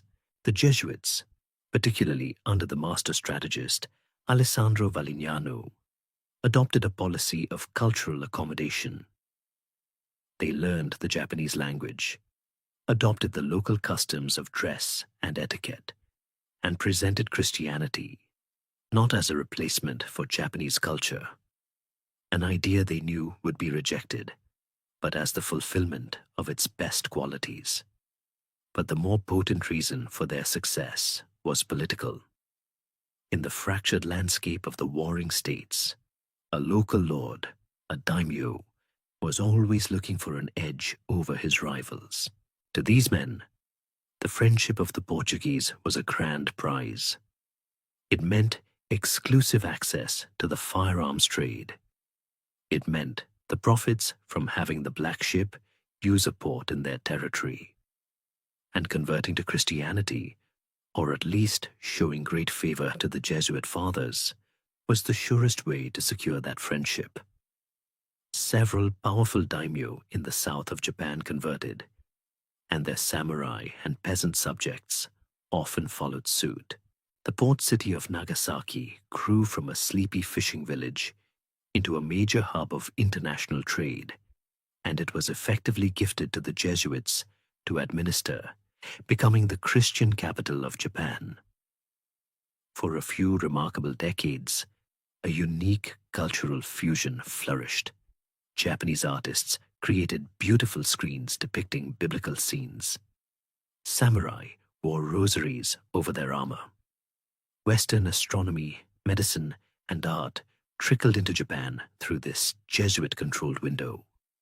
By the end of the 16th century, there were an estimated 300,000 Japanese Christians, but the very success of the mission was also its greatest danger. As the chaos of the warring states began to subside, and powerful warlords like Toyotomi Hideyoshi began to unify the country, they looked upon this growing Christian community with deep suspicion.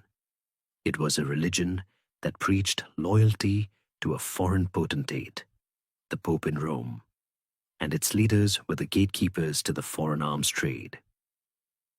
To the new masters of a unified Japan, this looked less like a faith and more like the advance guard of a foreign invasion.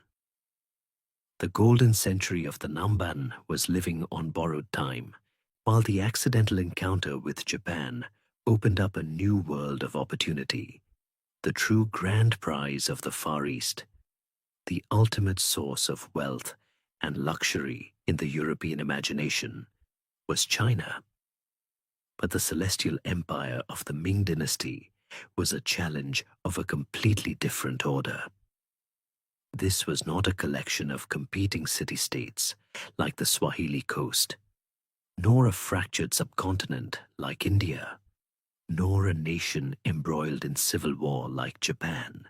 This was the most powerful, populous, and centralized state on earth, a monolithic bureaucracy governed by a deep and serene conviction of its own absolute cultural superiority. To the mandarins who ran the empire from the Forbidden City in Beijing, The rest of the world was a benighted fringe of tributary states and uncivilized barbarians.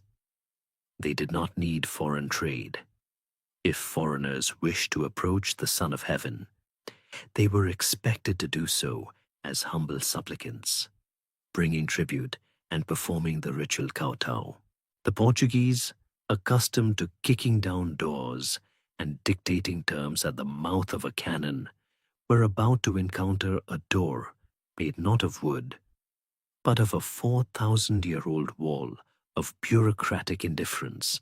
Their first attempt at official contact was a spectacular disaster that poisoned relations for decades. In 1517, a fleet commanded by the diplomatic Fernão Pires de Andrade sailed to the city of Canton, modern Guangzhou, carrying an ambassador, the apothecary Tomé Pires. The initial contact was cautiously optimistic.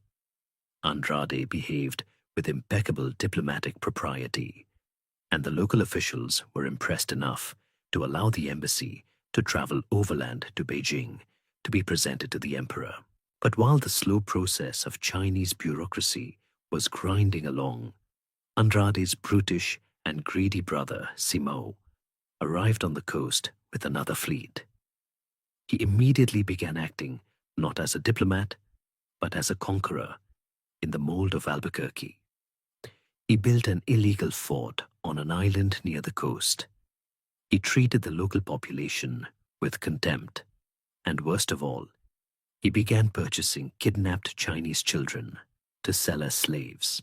When news of these outrages, combined with reports of the violent conquest of Malacca, a state which was a formal tributary to the Ming Emperor, reached the court in Beijing, the official mood turned from cautious curiosity to righteous fury.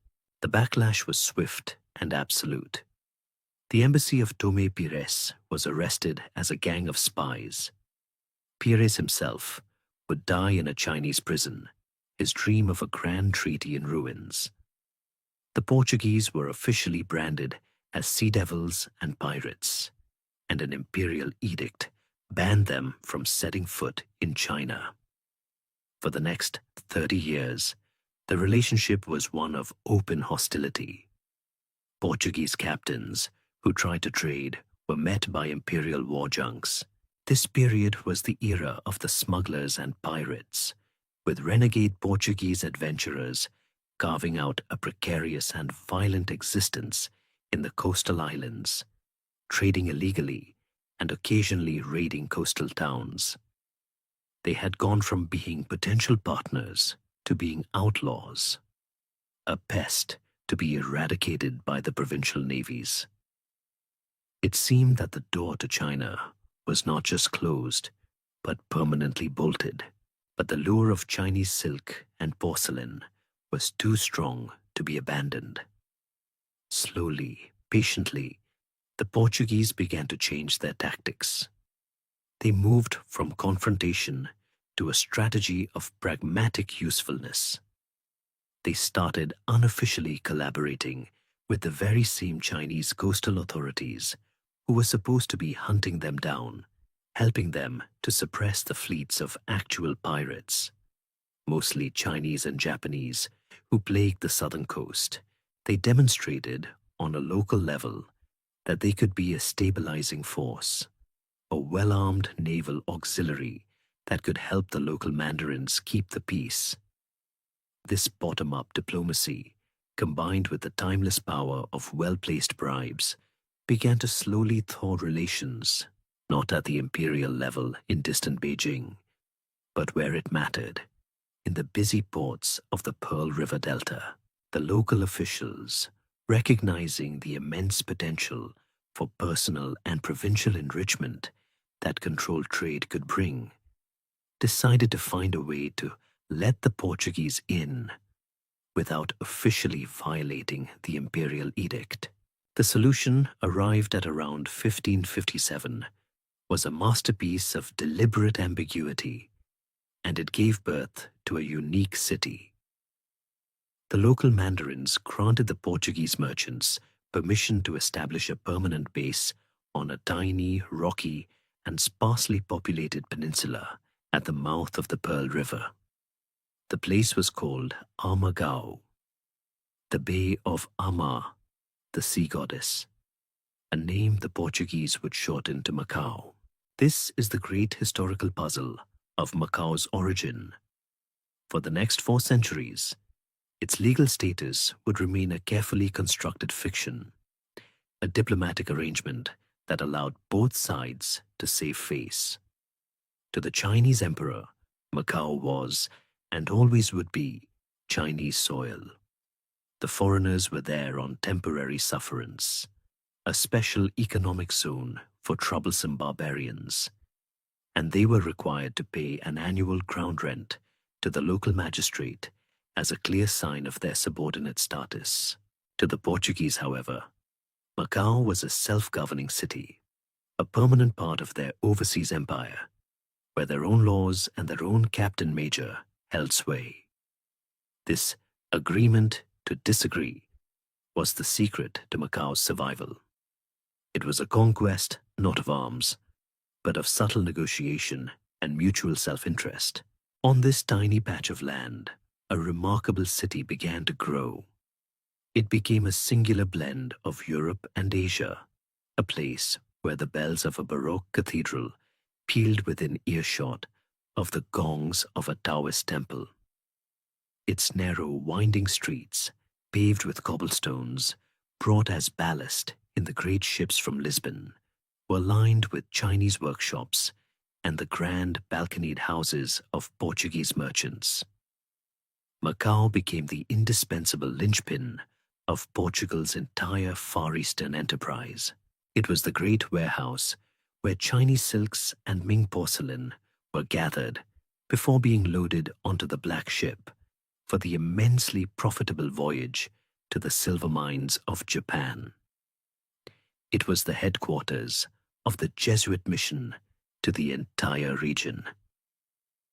It was a tiny, precious, and precarious window, a crack in the Great Wall of China through which the silver of the New World, funneled through Japan, flowed into China, and the luxuries of China flowed out to the rest of the world.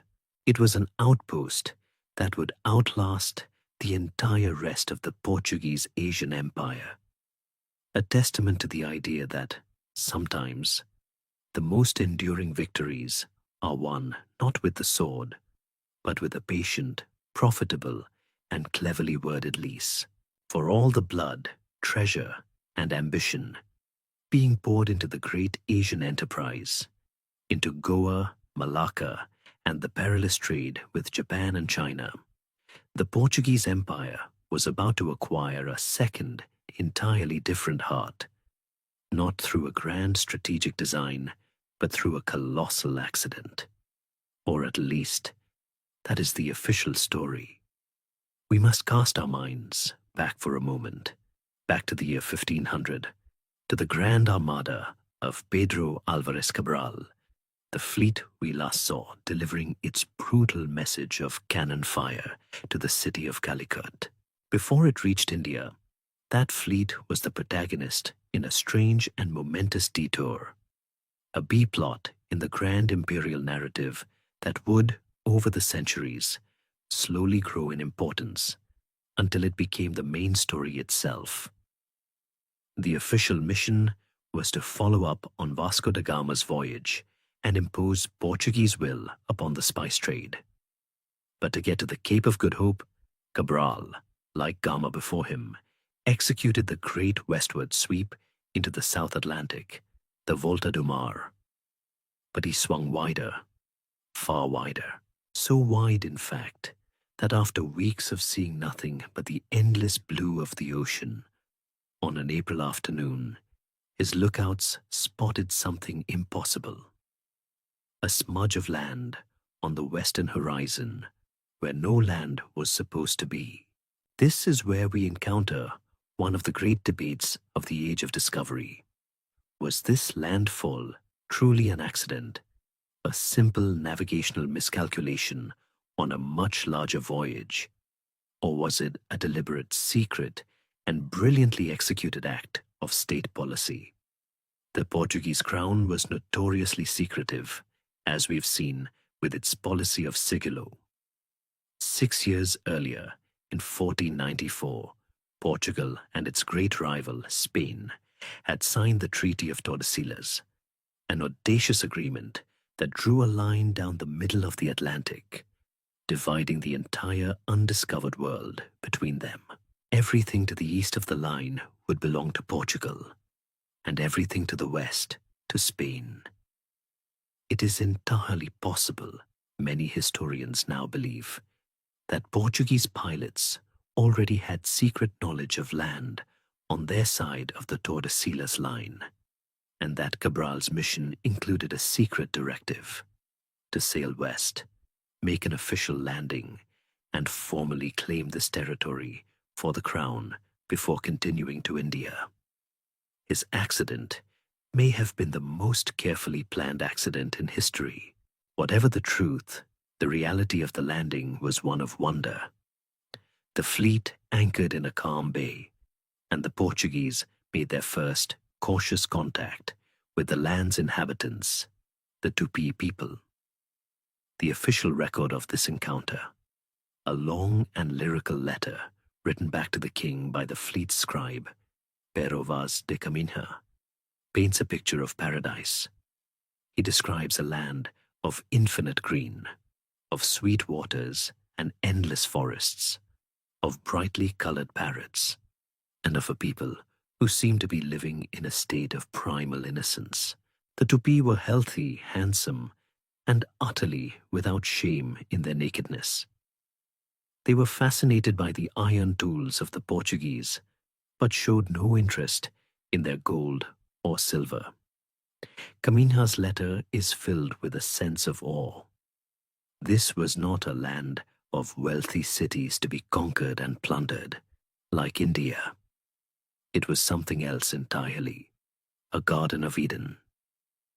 Cabral claimed the land for his king, naming it the Ilha de Vera Cruz, the Island of the True Cross. After a week of peaceful interaction, he dispatched a single ship back to Lisbon to carry the news and Caminha's famous letter.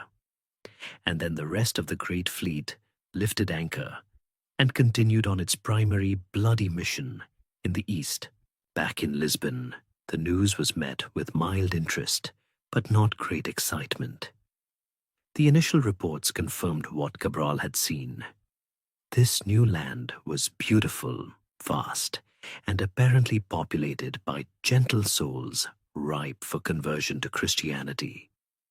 But it had none of the things Portugal was looking for. There were no spices, no silks, and most disappointingly, no gold. For a crown that was beginning to taste the spectacular profits of the Asian spice trade, this new western land seemed like a pleasant but commercially irrelevant backwater. Its first, and for 3 decades its only, real value came from a single commodity, a type of tall, dense tree with a deep red heartwood, which produced a valuable crimson dye for Europe's booming textile industry. The wood was called pau-brasil, Brazil wood, and soon the land itself came to be known by the name of its only export, Terra do Brasil, the land of Brazil. For the next 30 years, the Portuguese crown treated Brazil with a policy of benign neglect. The focus was on the Estado da India. Why invest in a land of loggers when you could be the master of the world's spice trade? The king leased out the Brazilwood trade to a consortium of private merchants. Their model was simple and cheap. They did not build cities or plant fields. They established a few fortified trading posts, the familiar feitorias, along the coast.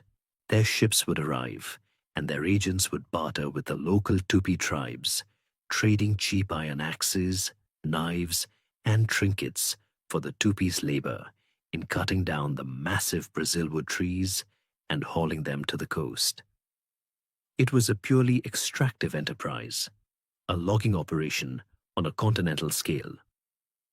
But this low-cost, low-effort approach created a vacuum. French privateers, seeing an opportunity, began to sail to the Brazilian coast, setting up their own trading relationships with Tupi tribes, who were often hostile to the Portuguese. The French presence became a serious threat to Portugal's tenuous claim under the Treaty of Tordesillas. King John III realized that if he wanted to keep Brazil, he would have to occupy it. The era of neglect had to end. In 1534, he launched a grand and ambitious scheme to colonize this forgotten corner of his empire.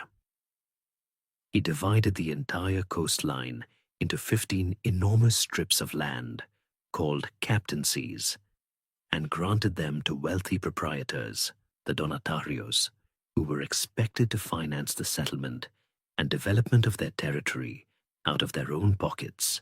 It was a massive experiment in privatized colonization, a desperate gamble to populate a continent on the cheap.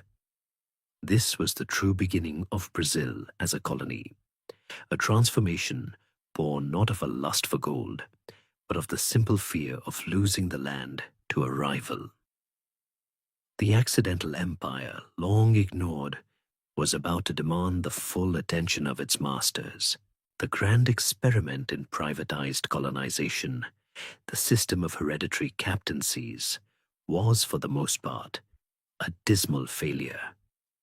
The vast, untamed coastline of Brazil proved too much for the ambitions of individual noblemen, who lacked the immense capital and military power needed to tame the land and fend off hostile indigenous tribes.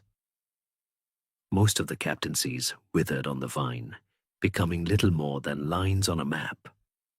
But two of them, São Vicente in the south, and most spectacularly, Pernambuco in the northeast, not only survived but thrived, and they owed their success to a single, miraculous plant, a tall, thick-stemmed grass that had been slowly making its way across the world from its origins in New Guinea. It was sugarcane.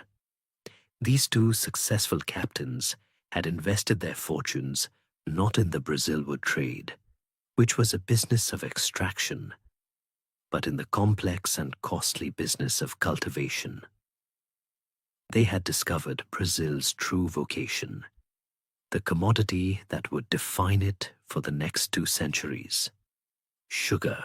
Recognizing both the failure of the old system and the immense potential of this white gold, the Portuguese crown finally decided to take Brazil seriously. In 1549, King John III revoked the powers of most of the private captains and established a centralized royal government. He dispatched a governor-general, a seasoned soldier named Tomé de Souza, with a fleet of ships, soldiers, artisans, and Jesuit priests. Their mission was to build a capital city, a seat of power that would anchor the Portuguese presence and project royal authority over the vast territory. On a high bluff overlooking a magnificent bay, they founded the city of Salvador da Bahia. This act marked the true beginning of colonial Brazil. The age of neglect was over.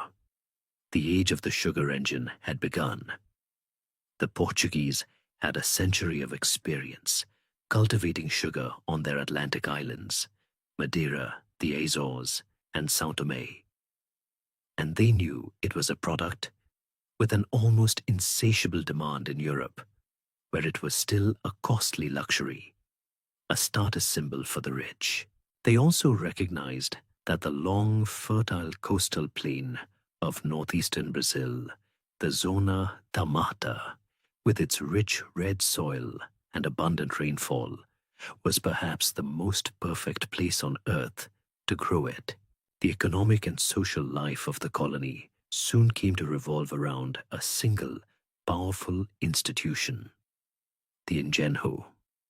The word literally means engine, and while it specifically referred to the heavy grinding mill that crushed the juice from the sugarcane, It came to represent the entire sugar plantation complex.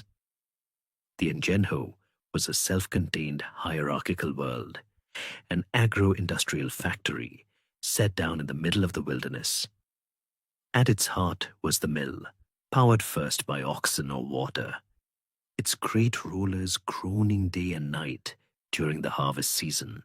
Next to it stood the boiling house, a vision of hell, where the cane juice was heated in a series of huge copper kettles, the air thick with a cloying sweet steam and the constant danger of horrific burns. At the top of this world stood the manor house, the Casa Grande, the home of the planter, the Señor de Ingenio, a man who ruled his domain like a feudal king. And at the bottom, in the crowded, squalid barracks known as the Senzala, were the hundreds of human beings whose forced labor made the entire engine run. Initially, the Portuguese tried to power this engine with the bodies of the local inhabitants. The Jesuits established missions to pacify and convert the Tupi, hoping to turn them into a docile workforce. More often, the planters organized brutal slave-raiding expeditions called banderas that pushed deep into the interior, burning villages and dragging captives back to the coast. But as a labor source, the indigenous peoples proved to be a tragic failure. They were not accustomed to the relentless, back-breaking monotony of agricultural labor. They knew the land intimately and could escape into the vast interior with relative ease. And most devastatingly, they had no immunity to European diseases. Smallpox, measles, and influenza swept through the native population like a firestorm, killing millions in one of the great demographic catastrophes of human history. With the indigenous population collapsing, the planters turned their eyes across the Atlantic to Africa. Here was the solution to their labor problem, a solution built on a foundation of staggering cruelty. The Portuguese already controlled a string of trading forts along the African coast, from Elmina to Luanda. They had a well-established trade in gold, ivory, and pepper, and a smaller but growing trade in human beings. Now, the voracious, insatiable appetite of the Brazilian sugar engine would cause that human trade to explode in scale. The grim logic of the planters was simple and brutal. Enslaved Africans, unlike the Tupi, had immunities to old-world diseases. Many came from agricultural societies and had the skills the planters needed. And crucially, they were thousands of miles from their homes, isolated, disoriented, and with nowhere to run. They were the ideal captive workforce. This brings us to a somber historical question. Why was the system of slavery that developed on the Brazilian sugar plantations so uniquely lethal? The answer seems to lie in the nature of sugar itself. Sugarcane cannot wait. Once it is cut, it begins to rot within 24 hours, its precious sucrose content degrading rapidly. This demanded a frantic, non-stop production schedule during the harvest season. The work was organized in a brutal, factory-like rhythm that never ceased. Field hands worked from sunup to sundown under the tropical sun, cutting the thick, heavy cane with machetes. Then the mill would run 24 hours a day, the night shift lit by torches, the air filled with the constant grinding noise of the machinery. The work in the boiling houses was even more dangerous, a skilled but hellish job involving the management of searingly hot liquids. The mortality rate was horrific. The life expectancy for an enslaved person on a sugar plantation was often less than 10 years. It was, from a purely economic perspective, cheaper for a planter to work an enslaved person to death over a few years and then simply buy a new one fresh off the ship from Africa than it was to provide the food, clothing, and care necessary to allow them to live longer and raise families. The sugar engine did not just run on labor, it ran on the constant, systematic consumption of human lives, creating a society of grotesque inequality, a land of sweetness and profit built upon a foundation of unimaginable bitterness and pain.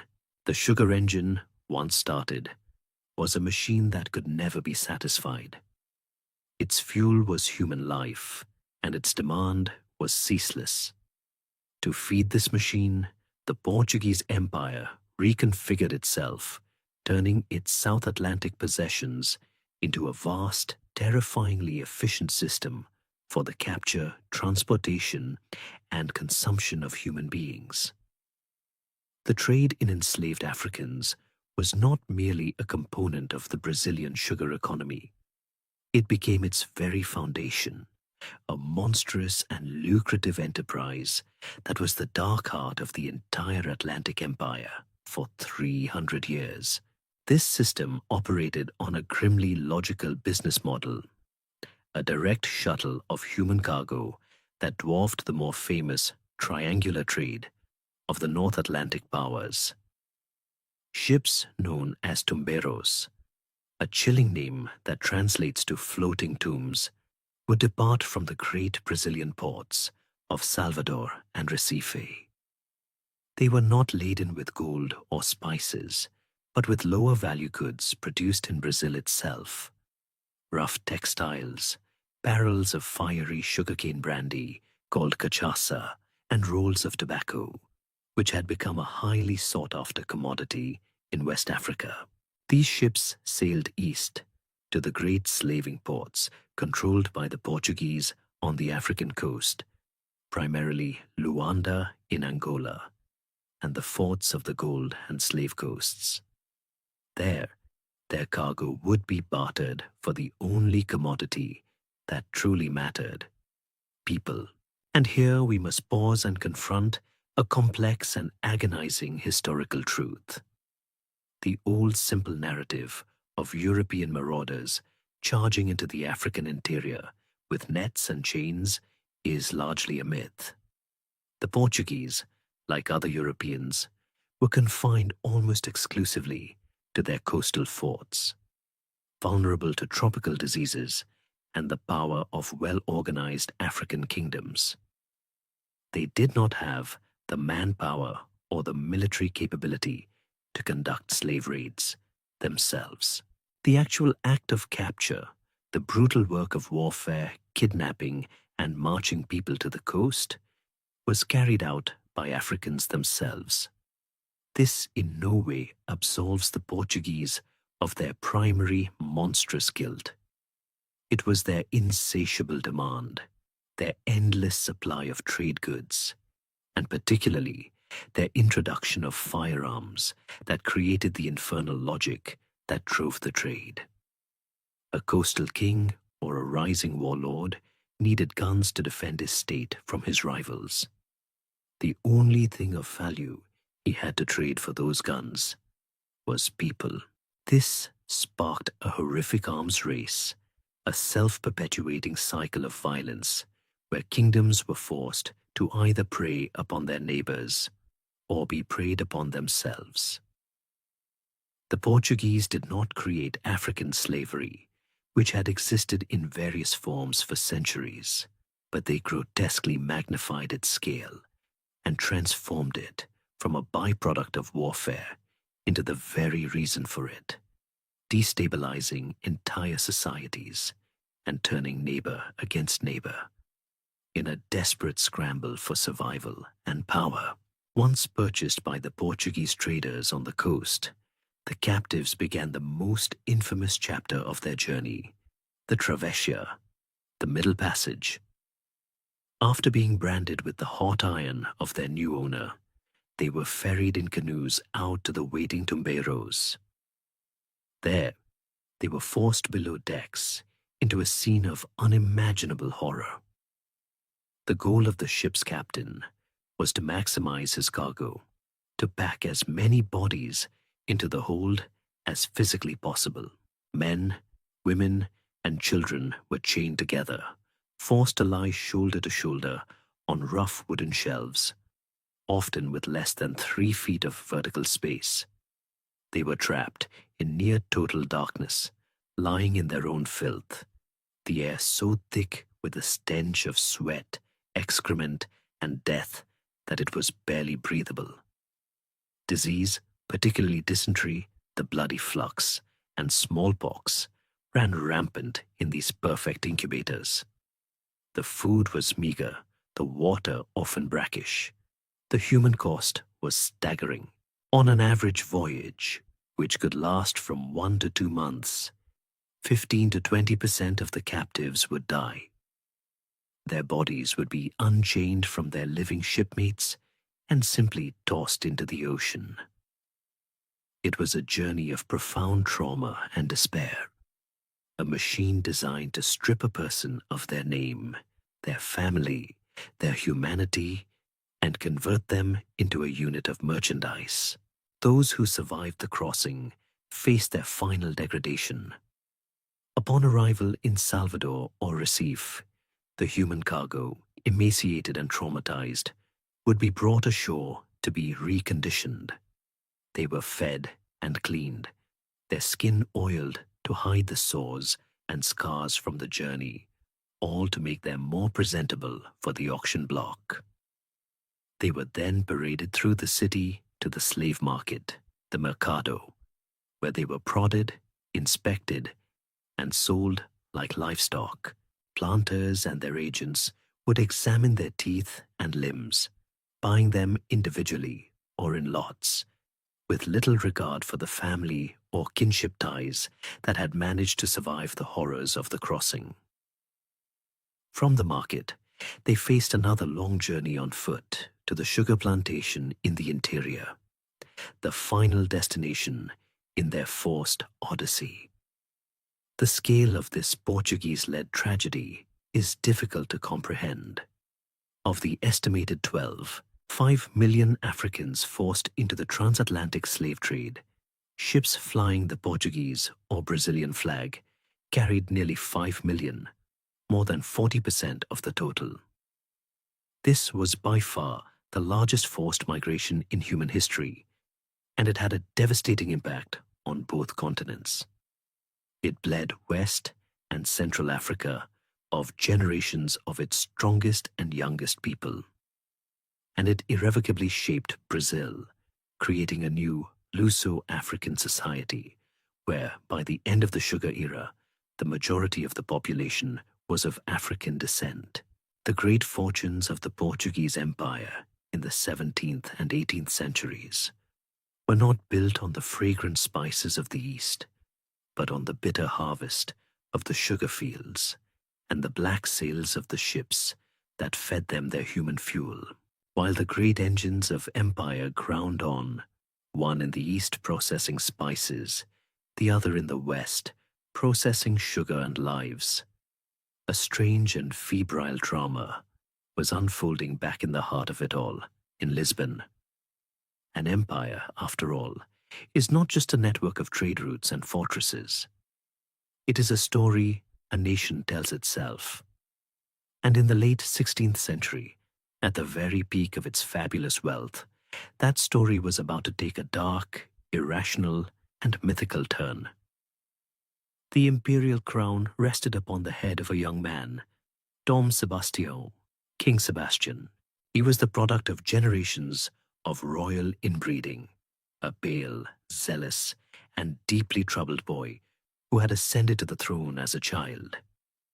He grew into a man utterly consumed by a single ruinous obsession, a fantasy of medieval chivalry and crusading glory that was dangerously out of step with the pragmatic, commercial age he was supposed to be leading.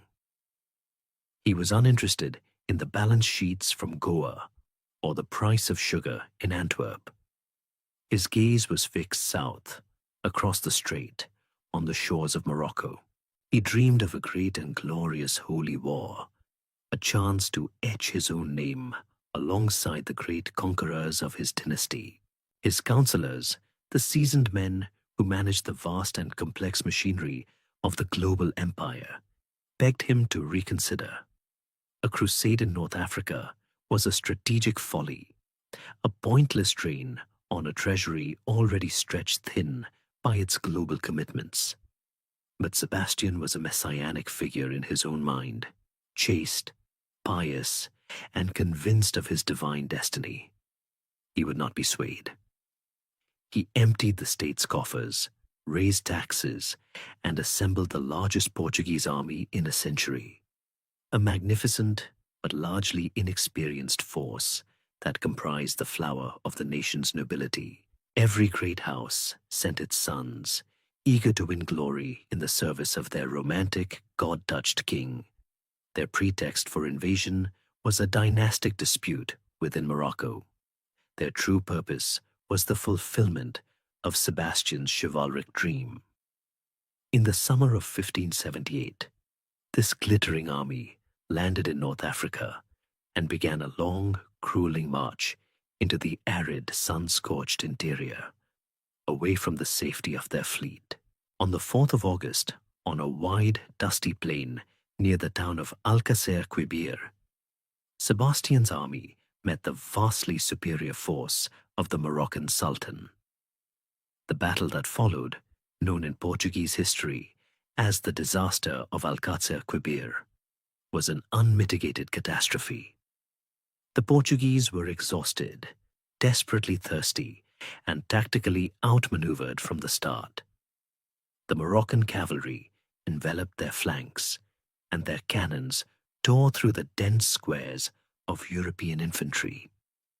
The battle devolved into a chaotic, desperate slaughter under the blistering African sun. By the end of the day, the Portuguese army had ceased to exist. Thousands were killed, thousands more were captured to be sold into slavery, and almost the entire nobility of Portugal was either dead or in chains, awaiting ruinous ransoms. The day became known as the Battle of the Three Kings, for in its carnage, 3 monarchs perished: the ruling Moroccan Sultan, the rival he had deposed, and whom Sebastian was there to support, and the young, reckless king of Portugal himself. And this is where history dissolves into myth. King Sebastian was last seen charging headlong into the thickest of the fighting, a vision of doomed and glorious courage. He was cut down, but his body was never definitively recovered. In the chaos and carnage of the battle, he simply vanished. The lack of a corpse, of a single verifiable royal relic, created a vacuum, and into that vacuum rushed a tide of rumor, denial, and desperate hope. A nation, having lost its army, its nobility, and its king in a single afternoon, simply refused to accept the finality of it all. Surely God would not have allowed such a disaster. The king was not dead, people began to whisper. He was merely hidden, o encoberto, spirited away from the battlefield by angels. He was recuperating on some mythical island, perhaps the Isle of Avalon, like a new King Arthur, waiting for the precise moment to return and lead his people to their destiny. This national trauma was compounded by the immediate political crisis it created. Sebastian, the Virgin King, had died without an heir. The royal line of Aviz, the dynasty that had overseen the entire age of discovery, was extinguished. The closest and most powerful claimant to the empty throne was the king's uncle, Philip II of Spain. 2 years after the disaster, in 1580, Philip marched his armies into Portugal and claimed the crown, uniting the 2 Iberian kingdoms and their vast global empires. For Portugal, this was the ultimate humiliation, a loss of the independence they had cherished for 4 centuries. It was in the shadow of this occupation that the whispers about the lost king coalesced into a full-blown messianic cult, Sebastianism. It was a potent mixture of grief, magical thinking, and political resistance. To believe in the return of Sebastian was to reject the legitimacy of Spanish rule. The myth promised that on a foggy morning, the hidden king would reappear at the port of Lisbon, a mystical warrior savior who would cast out the Spanish and inaugurate the Fifth Empire, a prophesied golden age of universal Portuguese spiritual and temporal rule. The cult became so powerful that it spawned a series of tragic and bizarre impostors. Over the next 2 decades, 4 different men, from a low-born potter's son to an Italian adventurer, would appear across Europe, each claiming to be the returned Sebastian, each gathering a following of desperate believers before being unmasked and inevitably executed.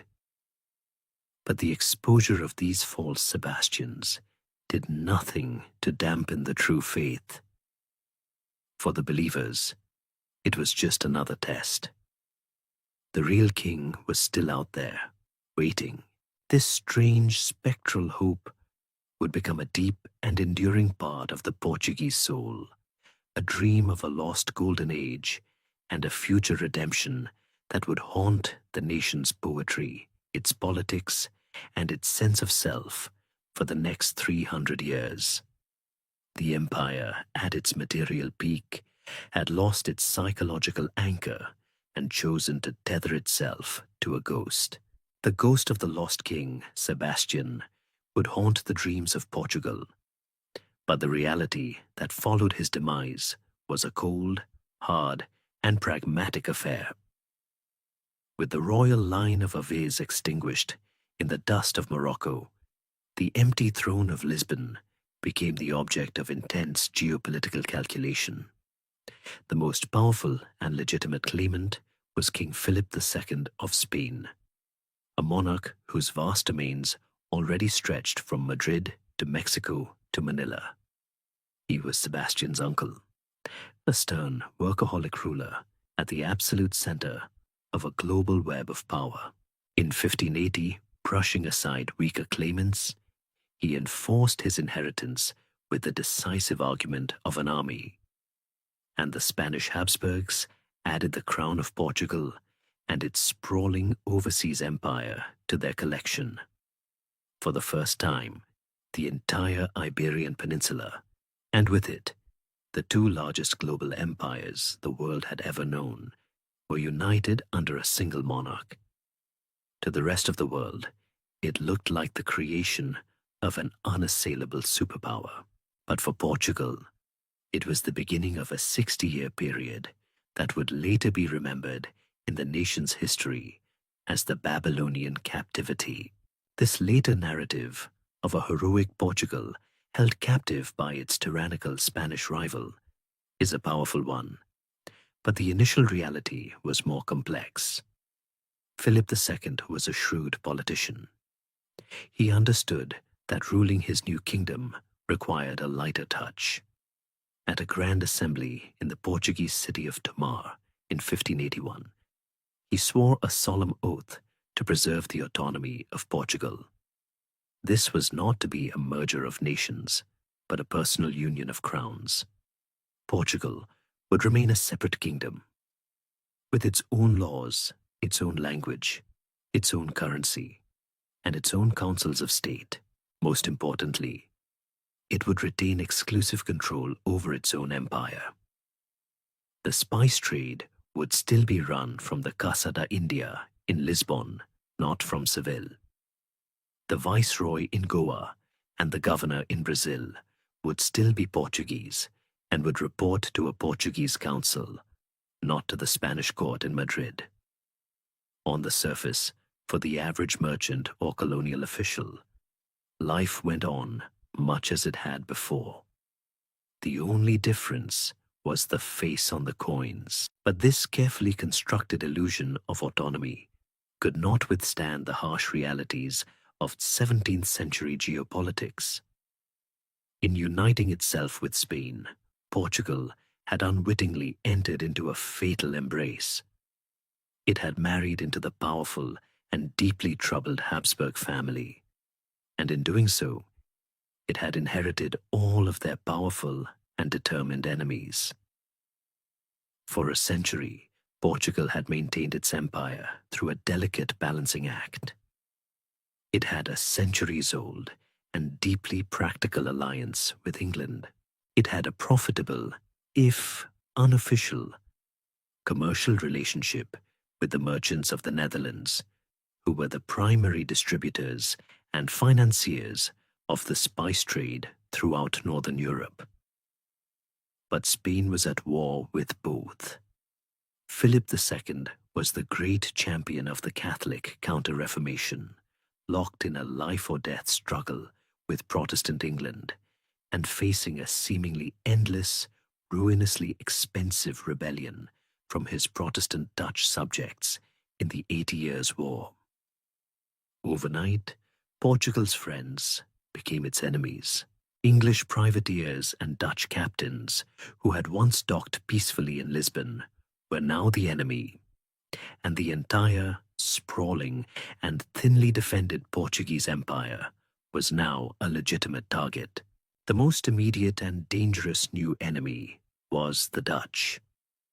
Barred by Spanish embargoes from the markets of Lisbon, the brilliant and ruthless merchants of Amsterdam decided on a simple, audacious new strategy. If they could no longer buy the spices, they would go to the source and take them. In 1602, they created a revolutionary instrument to do just that. The Verenigde Oostindische Compagnie, the Dutch East India Company, or VOC. This was not just a trading company. It was a proto-state, a multinational corporation with its own armies, its own navy, and the power to wage war and sign treaties. The VOC was better financed, its ships were newer and more heavily armed, and its directors were unburdened by the crusading ideals that still clung to the Portuguese enterprise. Their motives were purely commercial, and they pursued them with a cold Protestant efficiency. They launched a systematic, well-funded, and relentless war on the Portuguese Estado da India. One by one, the fortresses that made up Portugal's hollow empire began to fall. The Dutch strategy was to bypass the heavily defended centers like Goa and instead seize the sources of production. They captured Ambon and Tidore, the heart of the clove-producing spice highlands, establishing a brutal and total monopoly. They blockaded Malacca for years, slowly strangling it until the great gateway to the Far East finally fell in 1641. They seized Ceylon with its priceless cinnamon trade. They even established a trading post in Japan, pushing the Portuguese out of their most profitable market. The Portuguese, scattered and poorly reinforced by a Spanish king whose priorities lay on the battlefields of Flanders, could only fight a desperate, losing rearguard action. Their century-old Asian empire, built by the visionary violence of Albuquerque, was being systematically dismantled, piece by painful piece. Nor was the onslaught confined to the east. In 1621, the Dutch created the West India Company, with its sights set on the single richest jewel in the Portuguese crown, the sugar coast of Brazil. In 1630, a Dutch fleet captured Recife and Olinda, the heart of the Pernambuco sugar captaincy. For over 2 decades, the Dutch would control the richest part of Brazil, a humiliation and an economic catastrophe for Portugal. The union with Spain had become a poisoned chalice. Captive in its own home, Portugal was being forced to watch as its children were devoured by the enemies of its new master. The simmering resentment was slowly beginning to boil. The union with the Spanish crown had placed a target on the back of the Portuguese empire, and the arrow that flew truest and struck deepest came from the cold, damp, and ferociously ambitious cities of the Netherlands. The conflict that erupted between these two nations in the 17th century was more than just another colonial war. It was a clash of two worlds, a struggle between two fundamentally different models of empire. It was a battle between the past and the future. On one side was the Estado da India, a century-old enterprise of the crown, a sprawling, leaky, and majestic structure held together by a mixture of religious zeal, noble honor, and bureaucratic inertia. On the other side was its nemesis, the Dutch East India Company, the VOC, a revolutionary new kind of predator, a publicly traded corporation, streamlined, unburdened by religious imperatives, and lethally focused on a single, sacred goal: profit for its shareholders. It was a conflict not so much between two countries as between a medieval crusade and a modern corporation. And the corporation was destined to win. The success of the Dutch was not a mystery. It was a matter of design. This is the great historical lesson of their triumph. While the Portuguese king was often struggling to finance his fleets from the royal treasury, the VOC could raise immense sums of capital almost overnight on the new Amsterdam Stock Exchange. It could absorb losses that would bankrupt a monarch and build bigger, more modern fleets than its rival. Their shipbuilding was a marvel of efficiency. They perfected the Floyd, a type of cargo ship with a pear-shaped hull that was cheap to build, required a smaller crew, and could carry twice the cargo of a Portuguese carrack. It was less a warship and more a floating warehouse, a perfect instrument for a commercial empire. The entire Dutch enterprise was leaner, faster, and more adaptable, while Portuguese fortresses were often commanded by nobles whose primary qualification was their lineage. The VOC's outposts were run by ruthless merchants and accountants, men who answered to a board of directors in Amsterdam, and whose performance was judged on the quarterly returns. Armed with these advantages, the Dutch executed a brilliant and brutal corporate takeover of the Asian spice trade. Their strategy was far more radical than that of the Portuguese a century earlier. The Portuguese had sought to control the trade of spices, taxing and channeling the existing flow of goods through their fortified ports. The Dutch sought to control the production of spices. They went to the source and seized it with a terrifying single-mindedness. Their most infamous act was the conquest of the Banda Islands in modern-day Indonesia, the only place on earth where the precious nutmeg and mace grew. After seizing the islands from a weak Portuguese grip, the VOC systematically exterminated or enslaved almost the entire native population, some 15,000 people, and replaced them with Dutch planters who operated vast nutmeg plantations using imported slave labor. This was an act of calculated genocide in the pursuit of a perfect monopoly, a level of cold, rational cruelty that gave even the most hardened Portuguese veterans pause. With the Banda Islands secured, the VOC became the sole supplier of nutmeg to the world, and they could set the price to whatever they wished.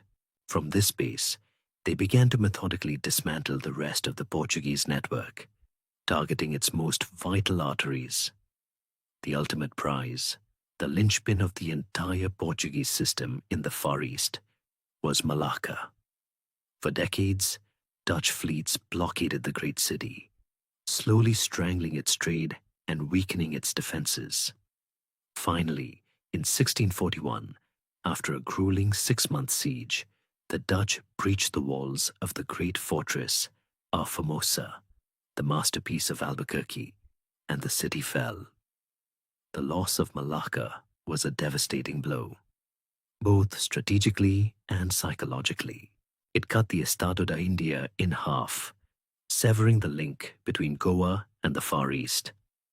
The Dutch then turned their attention to Ceylon, the island of cinnamon. For years, they waged a patient war, allying themselves with the inland kingdom of Kandy against the Portuguese. One by one, the Portuguese forts on the island fell, culminating in the capture of their last stronghold at Colombo in 1656. The world's cinnamon trade now belonged to the VOC, even on the Malabar coast of India, the very heartland of Portuguese power. The Dutch pressed their advantage. Their fleets blockaded Goa, the magnificent capital, pinning the Portuguese navy in its harbor. They then sailed down the coast, capturing Portuguese forts in Cochin and Quilon, seizing control of the pepper trade at its source. By the 1660s, the route was complete. The great seaborne empire of Albuquerque was a hollowed-out shell. The Portuguese had been almost entirely ejected from Indonesia, Malaysia, Ceylon, and Japan. Their once mighty chain of fortresses was reduced to a handful of possessions: the viceregal capital of Goa, the port of Diu in India, a few bases in East Africa, and the precarious trade-based foothold of Macau. The relentless, well-funded, and brutally efficient Dutch thorn had not just pricked the empire, it had surgically dissected it, cutting out its most profitable organs and leaving behind a ghost of its former glory. This catastrophic loss in the East would have a profound effect on the empire as a whole, with the fabled riches of the spice trade now largely in the hands of their rivals.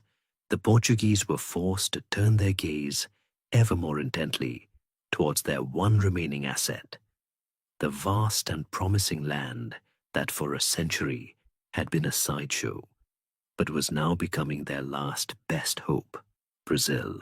For 60 years, the Kingdom of Portugal had been a nation without a king of its own, a junior partner in the vast, unwieldy, and increasingly dysfunctional enterprise of the Spanish Habsburgs.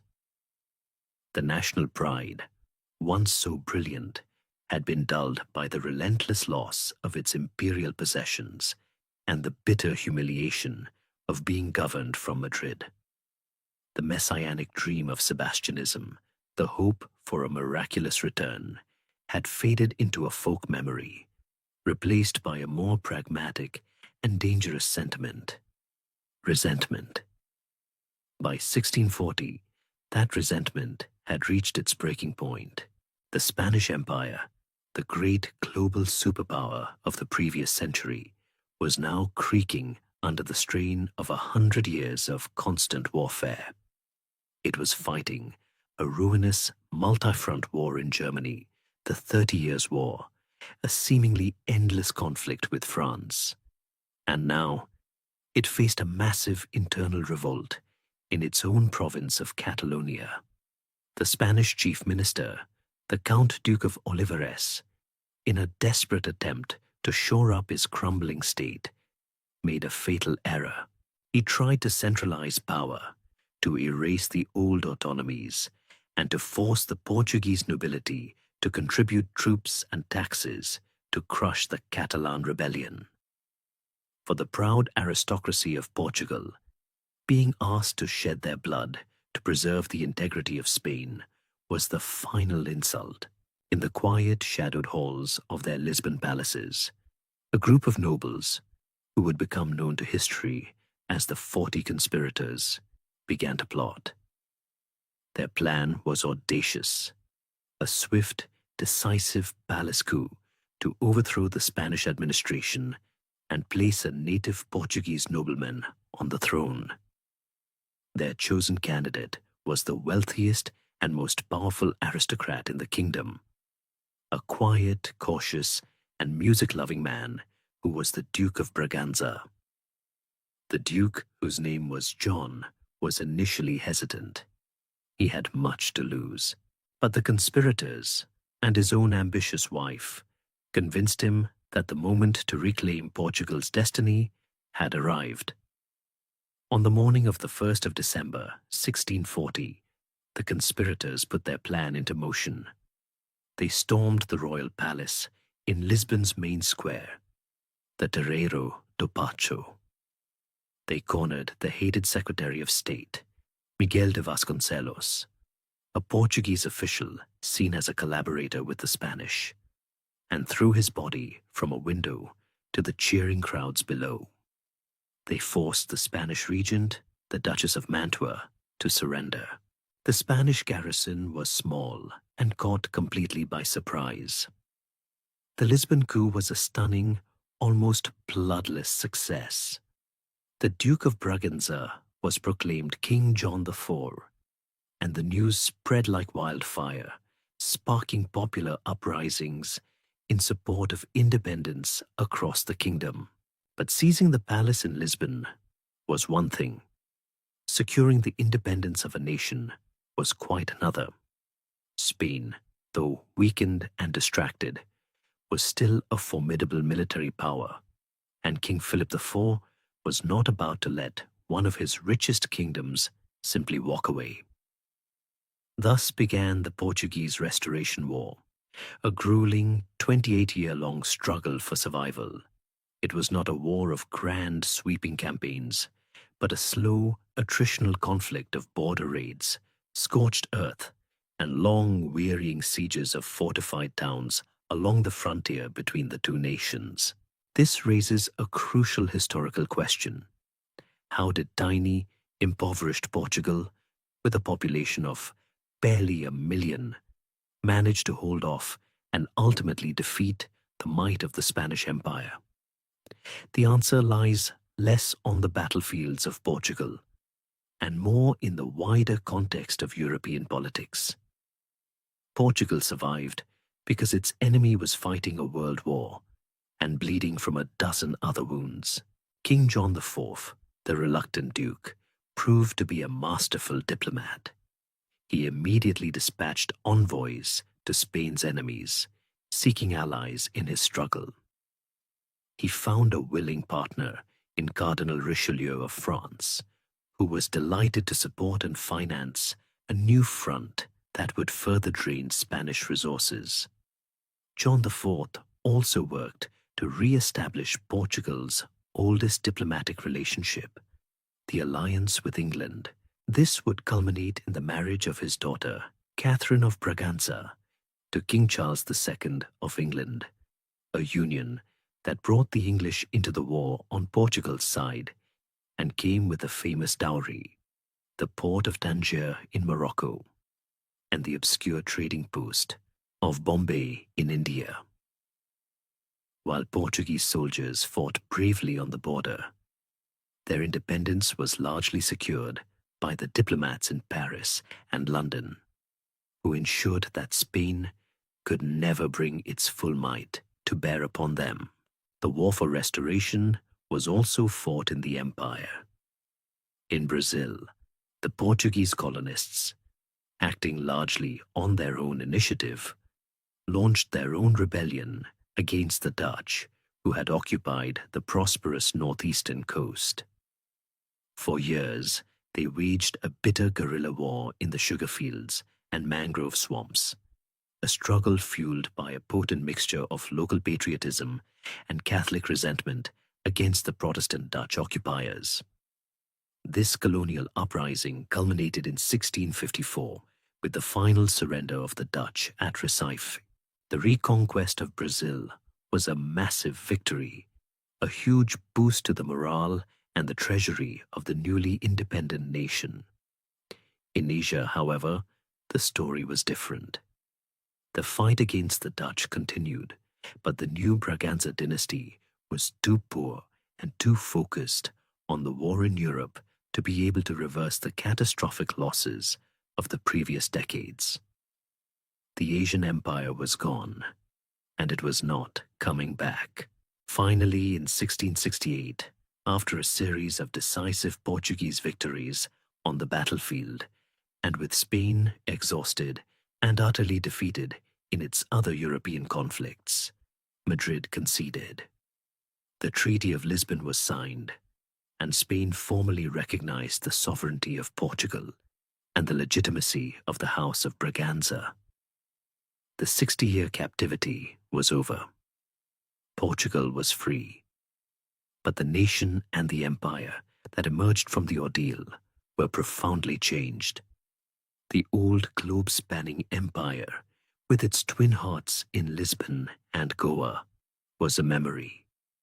The spice monopoly was lost forever. What remained was a mid-sized European power, an independent kingdom whose imperial focus had now shifted almost entirely westward, across the Atlantic. The palace was no longer divided. A Portuguese king once again sat on the throne, but his gaze, and the gaze of his entire nation, now looked not to the fading riches of the East, but to the vast, lucrative, and ever more central prize of Brazil. Section 19. Portugal, having reclaimed its independence, found itself in a sober new world. The hard-won freedom of 1668 did not restore the glories of the past. The Asian spice monopoly was a memory, shattered by the corporate efficiency of the Dutch. The Brazilian sugar economy, while still profitable, was facing stiff new competition from British, French, and Dutch plantations in the Caribbean, causing prices to fall and profits to shrink. The nation was free, but it was diminished, a second-tier power clinging to its vast Atlantic colony, haunted by the memory of its former greatness. The crown was in desperate need of a new source of wealth, a miracle that could restore the kingdom's fortunes. And that miracle, when it came, did not arrive on the sails of a carrack from the east, but was found glinting in the bottom of a stream, deep in the unknown heart of Brazil. The men who found it were not royal explorers or noble-born captains. They were a unique and uniquely brutal breed of men, the bandeirantes of São Paulo. For over a century, these rugged, mixed-race frontiersmen had been the masters of the Brazilian interior, the sertão. They were a law unto themselves, a society of pioneers forged in the harshness of the frontier. And their primary business was human trafficking. They organized great, quasi-military expeditions, called bandeiras, that would march for months or even years into the uncharted wilderness. Their goal was to hunt and capture indigenous people, often by launching devastating raids on the Jesuit missions where native communities had gathered, and to march their captives back to the coast to be sold as slaves to the sugar plantations. The traditional history of Brazil paints these men as heroic, leather-clad pioneers who single-handedly expanded the borders of the colony. A more critical view sees them as genocidal slave raiders. The truth, as always, is an uncomfortable fusion of both. They were masters of survival, men of incredible courage and endurance who knew the secrets of the interior. But their explorations were lubricated by shocking violence.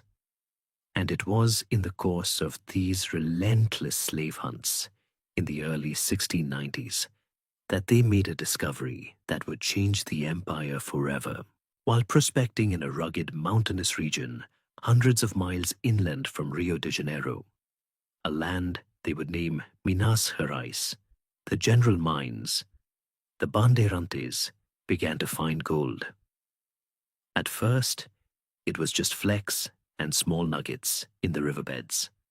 Alluvial gold washed down from the mountains over millennia. But soon, they uncovered the source, one of the richest gold deposits the world had ever known. News of the discovery spread with explosive speed, triggering a gold rush of epic proportions. It was a human tsunami. Tens of thousands of people from every corner of the empire were seized by gold fever. Wealthy planters from the coast sold their sugar mills and headed for the mountains. Poor peasants and artisans from the villages of northern Portugal emptied their life savings to book passage on the first ship to Brazil. They were all drawn by the dream of instant, fabulous wealth. The remote, unpopulated valleys of Minas Gerais were transformed overnight into a chaotic, violent, and dynamic new society.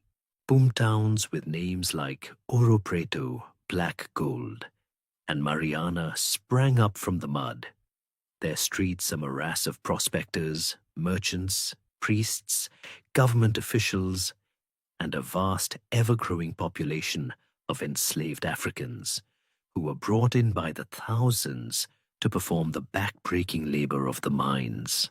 The Portuguese crown, which had spent decades ignoring the interior, now moved with decisive speed to impose its authority, and more importantly, to claim its share of the incredible wealth.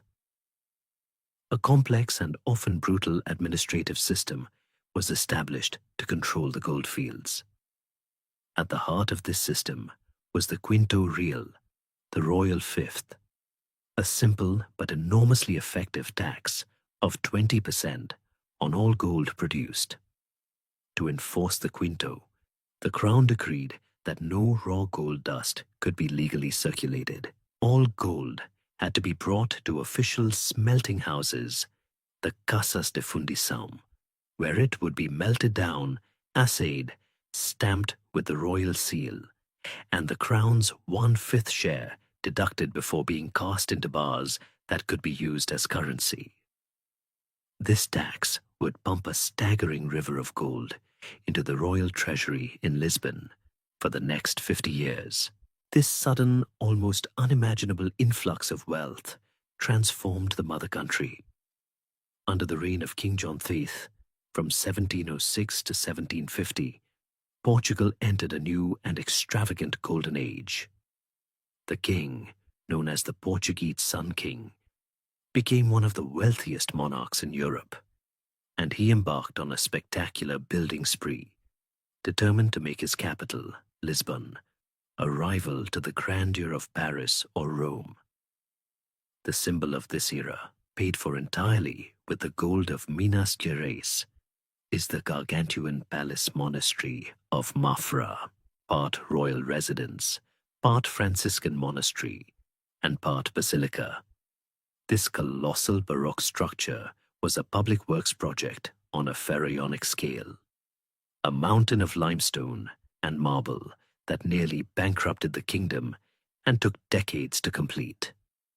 Across the country, churches were redecorated in a new, exuberant style, their interiors coated in so much Brazilian gold leaf, in a style called talha dourada, that they seemed to be literally dripping with wealth. The king endowed libraries, built a magnificent new opera house, and funded the construction of the Aguas Livres aqueduct, a marvel of 18th century engineering that brought fresh water to his capital. This golden age, however, was a glittering but fragile prosperity. The immense wealth from Brazil did little to develop Portugal's own domestic economy. It was easier for the court and the nobility to simply import everything they needed: fine textiles, furniture, and manufactured goods from more industrialized nations like England. The gold flowed into Lisbon, but much of it flowed straight out again to pay for these imported luxuries, fueling the Industrial Revolution in Britain more than it fueled development in Portugal. The empire, which had once been a complex global network, had now become a deceptively simple system. A vast mining camp in Brazil that existed to fund the extravagant lifestyle of a tiny elite in Lisbon. For a time, it seemed as if the river of gold would never end. But the heart of the empire was no longer a palace or a fortress. It was a hole in the ground, thousands of miles away. The river of Brazilian gold had given the Portuguese Empire a second life, a spectacular 18th century encore. Its capital, Lisbon, had been reborn as a Baroque jewel box, a city of gilded churches, a magnificent new opera house, and grand palaces, all built in a spirit of opulent confidence.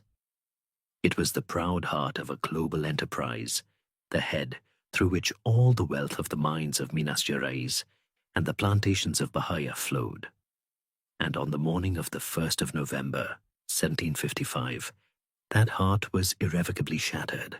It was All Saints' Day, one of the most sacred dates in the Catholic calendar. The churches, their interiors literally coated in the gold of Brazil, were filled to overflowing with the faithful, the air thick with incense, and the light of 1,000 votive candles.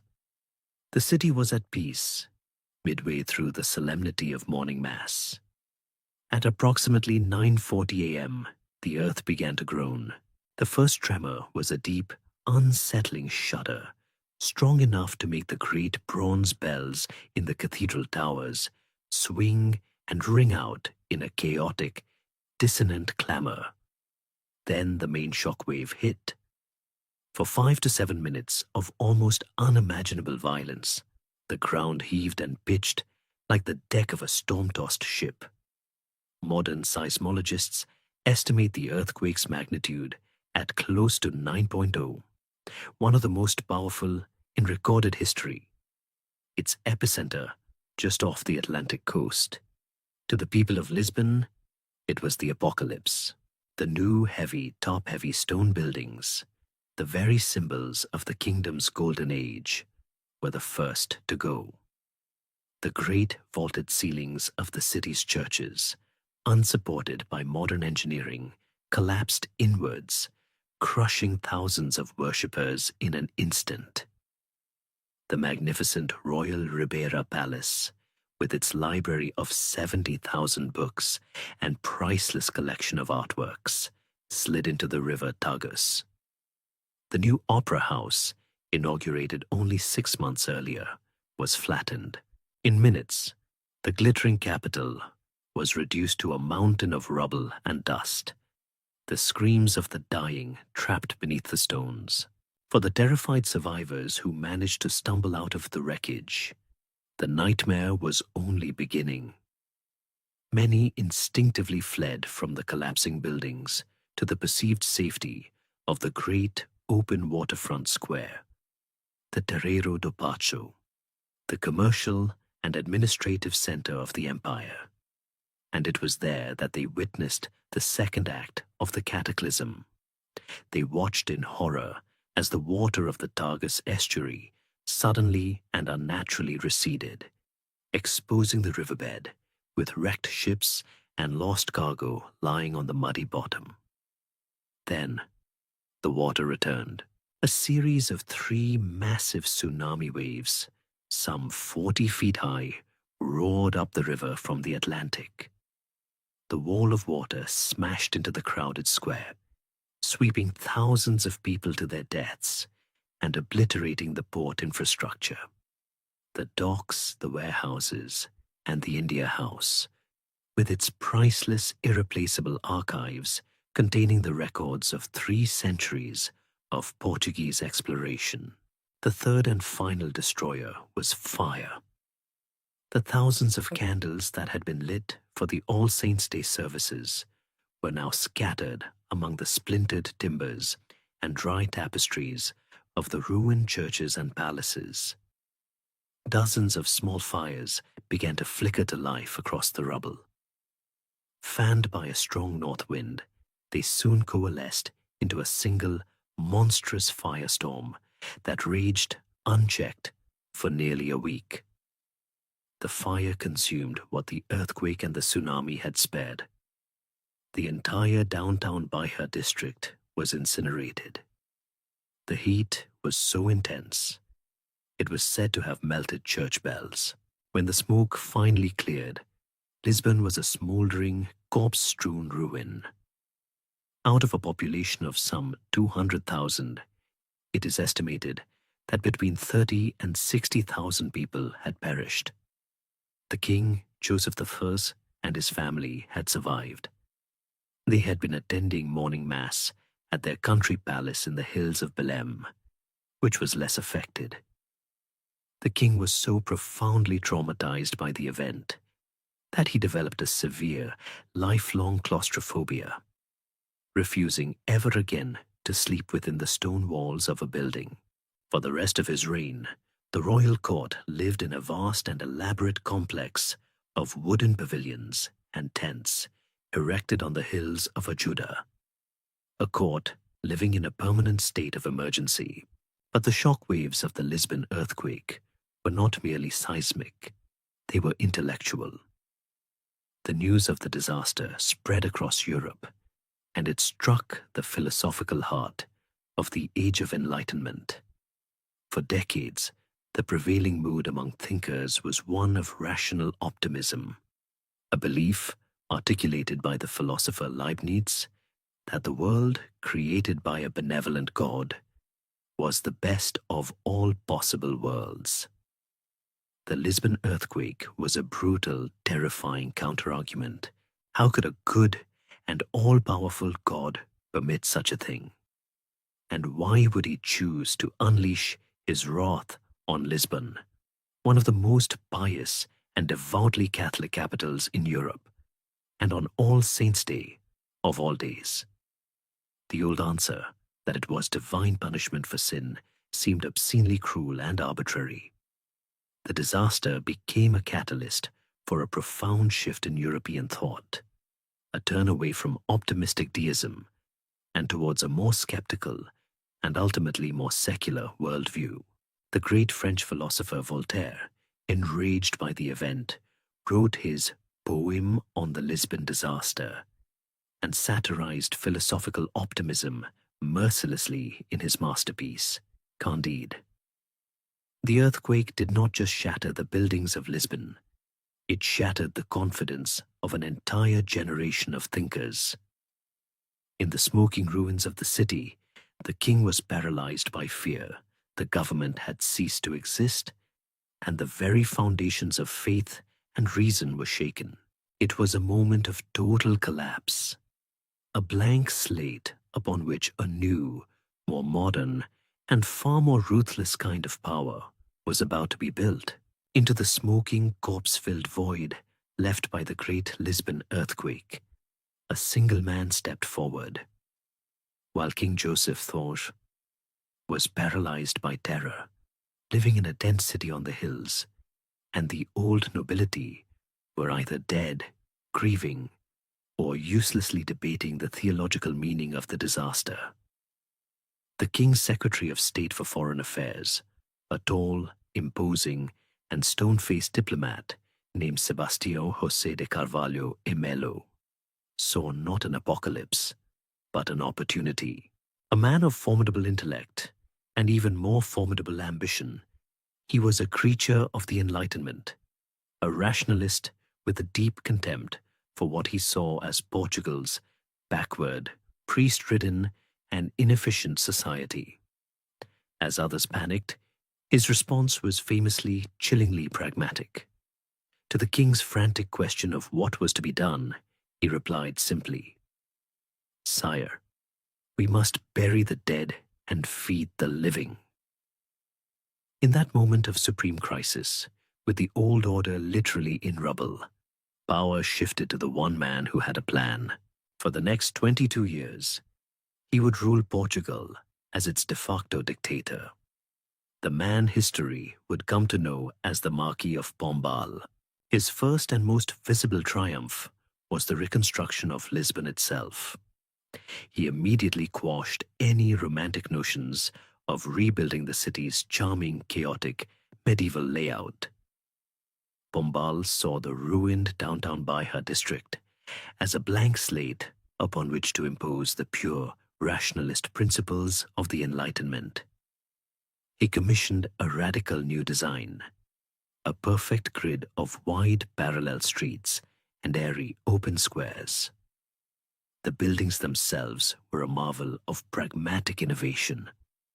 All new constructions in the Baisha were to be uniform, elegant, four-story neoclassical structures. And inside their stone facades, they hid a revolutionary secret, the Gaiola Bombalina, or bombaline cage, an internal, flexible wooden framework designed to sway and dissipate the energy of an earthquake. This was the first example of large-scale, seismically resistant construction in the world. The new Lisbon that rose from the ashes was a monument to order, reason, and the power of the centralized state, a city reborn not in the image of God, but in the image of its ruthlessly efficient creator. The rebuilding of the city was a metaphor for Pombal's larger project, the rebuilding of the Portuguese state. Using the emergency powers granted to him by the terrified king, he began a systematic campaign to crush all rival centers of power and subordinate every aspect of national life to his own will. His two greatest targets were the two institutions that had dominated Portuguese society for centuries, the high nobility and the Jesuit order. The Jesuits, with their vast wealth, their control over education, and their international allegiance to the Pope in Rome, were, in Pombal's eyes, a dangerous state within a state. He saw them as a barrier to modernization and secular control. In 1759, using a flimsy pretext of their involvement in an assassination attempt on the king, he did the unthinkable. He summarily abolished the Jesuit order in Portugal and its entire empire, arrested its leaders, and expelled thousands of its members, seizing all of their schools, missions, and immense properties for the crown. A year earlier, he had dealt with the old nobility with even more spectacular brutality. The so-called Tavora affair began with the same bungled assassination attempt on the king. Pombal, with little concrete evidence, accused several of the most powerful and ancient noble families in the kingdom, the Tavoras and the Averos, of masterminding the plot. After a swift and terrifying show trial, the leaders of the alleged conspiracy were condemned. Their public execution was a carefully staged spectacle of medieval horror. Their bodies broken on the wheel before they were burned, and their ashes scattered into the Tagus. The message was unmistakable. The independent feudal power of the old aristocracy was over. From now on, they would be subservient courtiers, their lives and fortunes dependent on the will of the state, a state that was now personified by Pombal himself. With his enemies broken and his power absolute, Pombal unleashed a torrent of reforms designed to drag the empire into the modern world. He sought to rationalize the economy, establishing state-sponsored monopoly companies to manage the trade with Brazil, and to challenge the dominance of British merchants over the Portuguese economy. He moved the capital of colonial Brazil from Salvador to Rio de Janeiro in 1763, a strategic decision to place the seat of power closer to the gold and diamond mines of the South. He completely overhauled the educational system, seizing it from the church and placing it under state control, founding a royal college for the nobility, and radically modernizing the curriculum at the ancient University of Coimbra to focus on science and mathematics. He abolished the legal distinctions between old and new Christians, ending centuries of discrimination against the descendants of converted Jews. He even abolished slavery, but only within the borders of mainland Portugal. The institution would remain the bedrock of the Brazilian economy which was far too valuable to reform. This is the great debate that still surrounds Pombal. Was he an enlightened modernizer or a brutal tyrant? The truth is that he was both. He was a true enlightened despot, a man who used the absolute tyrannical methods of the old world to impose the rational, centralizing ideals of the new. He ruled by fear, spied on his own people, and filled his prisons with political opponents. But he also rebuilt a capital, shattered the chains of feudalism and religious obscurantism, and single-handedly forged a modern secular Portuguese state. He found an empire in ruins, both literally and figuratively, and he left it rebuilt, streamlined, and forever changed by the force of his singular iron will. The iron fist of the Marquis of Pombal had forged a new, more modern, and more authoritarian Portuguese state. But even his formidable will could not insulate the small kingdom from the great ideological and military storms that were gathering in Europe. The French Revolution and the subsequent rise of Napoleon Bonaparte shattered the old order of the continent, and Portugal soon found itself in an impossible position, trapped between the devil and the deep blue sea. The devil was Napoleon, the undisputed master of the land, who had conquered or subjugated nearly every nation from the Iberian Peninsula to the plains of Poland. The deep blue sea was Great Britain, the undisputed master of the oceans, and Portugal's oldest and most vital ally. Portugal's survival had for centuries depended on the naval protection and commercial partnership of the British. Now, Napoleon, in his effort to wage economic war against his island nemesis, demanded that Portugal join his continental system, a Europe-wide blockade designed to bankrupt Britain by closing every port to its ships. The ultimatum placed the Prince Regent, Dom João, in a terrifying bind. He was ruling in place of his mother, Queen Maria I, who had descended into a tragic madness. He was a mild, intelligent, and famously indecisive man, ill-suited to such a monumental crisis. If he obeyed Napoleon and broke the ancient alliance with Britain, the Royal Navy would surely blockade Portugal's ports, severing the vital link to Brazil and strangling the empire. The entire state would collapse. If he defied Napoleon, a French army would inevitably march across Spain and conquer his kingdom. For months, Dom João played for time, engaging in a desperate, two-faced diplomacy, promising obedience to the French while secretly plotting with the British. But in late 1807, Napoleon's patience ran out. A formidable French army under General Junot crossed the Spanish border and began a rapid, grueling march on Lisbon. With the French just days away, Dom João, the hesitant prince, made a decision of breathtaking audacity, a strategic gambit so strange and so unprecedented that it is still debated by historians. Was it a panicked, cowardly flight, an abdication of his duty to defend his capital? Or was it a masterstroke of geopolitical genius? For decades, Portuguese thinkers had floated a contingency plan. If the mother country were ever existentially threatened, the monarchy could be preserved by relocating the head of the empire to its largest and wealthiest part, Brazil. Now, Dom João put this radical theory into practice. He decided that the Portuguese state would not surrender. It would not be captured and turned into a puppet government. It would evacuate. The entire court, the machinery of government, the royal treasury, the kingdom itself, would decamp to Rio de Janeiro.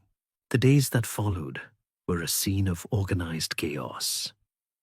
The docks of Lisbon were swamped as some 15,000 people, The entire royal family, the nobility, ministers of state, judges, high-ranking clergy, and their households scrambled to board a vast fleet of Portuguese naval vessels and merchant ships. They brought everything they could carry: the royal treasury, the priceless crown jewels, the national archives, and the entire 60,000-volume royal library were frantically crated up and loaded into the holds. On the 29th of November, 1807, with the crucial protection of a British naval escort, the Great Fleet, nearly 50 ships in all, lifted anchor and sailed out of the Tagus estuary. As they cleared the river mouth, the advance guard of Junot's army, ragged, starving, and exhausted from their forced march, appeared on the hills overlooking the city. They had captured Lisbon, but the prize they had been sent to seize, the king and the legitimate government of Portugal, had vanished over the horizon. The 2-month voyage across the Atlantic was a miserable ordeal. The ships were desperately overcrowded and battered by storms. When the fleet finally made landfall in Salvador, the old capital of Brazil, in January 1808, the royal court was a pathetic sight. But their arrival initiated a seismic shift in the structure of the empire. In an instant, the traditional colonial relationship was turned on its head.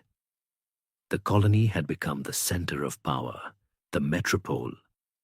The tail was now wagging the dog. One of Dom Juan's first acts on Brazilian soil was to sign a royal charter opening the colony's ports to trade with all friendly nations. In practice, this meant Great Britain. This single decree shattered the 300-year-old mercantilist system, the colonial pact, which had dictated that Brazil could trade only with Portugal. It was a de facto declaration of economic independence, a move that delighted Brazilian merchants and their new British partners. After a brief stay in Salvador, the court continued south to Rio de Janeiro, which was now to be the official capital of the United Kingdom of Portugal, Brazil, and the Algarves. The transformation of the city was immediate and profound. Rio, a sleepy and somewhat provincial colonial outpost, was suddenly expected to function as the administrative heart of a global empire. The Prince Regent ordered the creation of a royal press, a national bank, a naval academy, medical and law schools, and a magnificent botanical garden. The 60,000 books from the Lisbon Library became the core of Brazil's new national library. European architects, artists, and scientists were invited to the city, transforming its culture. For 13 years, a European monarch would rule his empire from a capital in the New World. This bizarre, unprecedented inversion of empire gave Brazil a taste of being the center of its own world.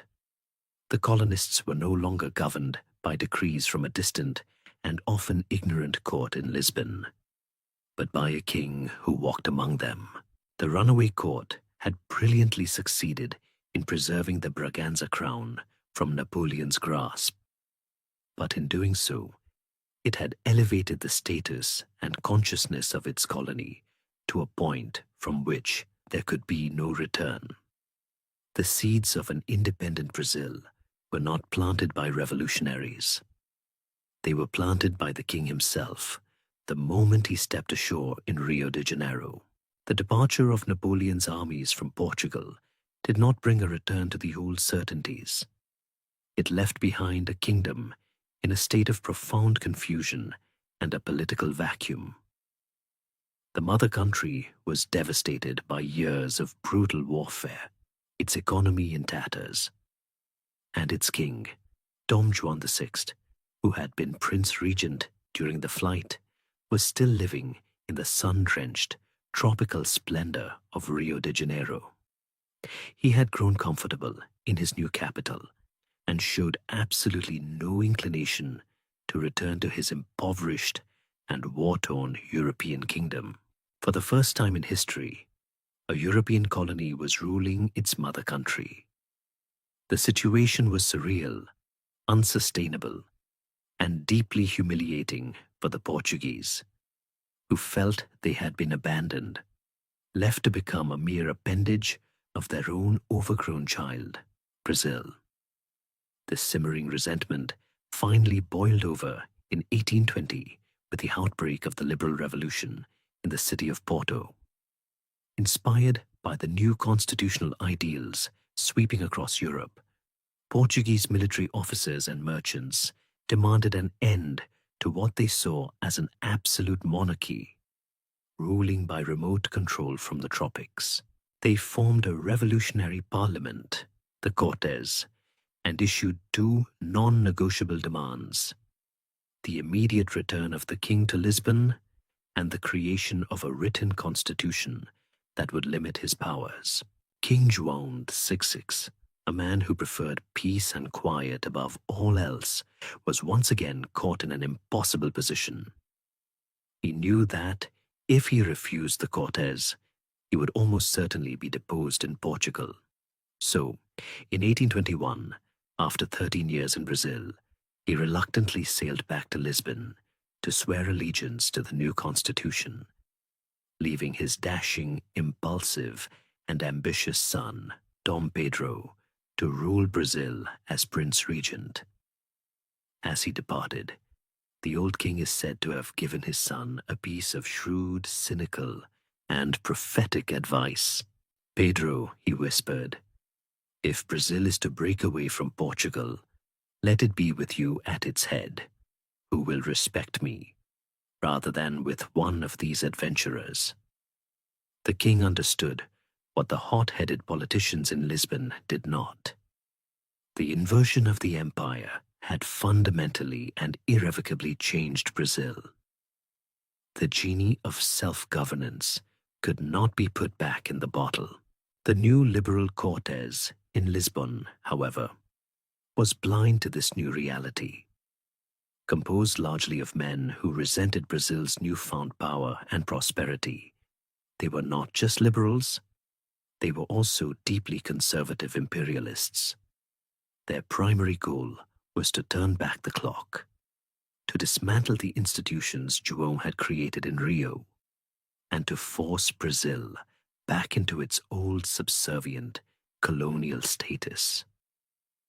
They passed a series of decrees aimed at recolonizing Brazil.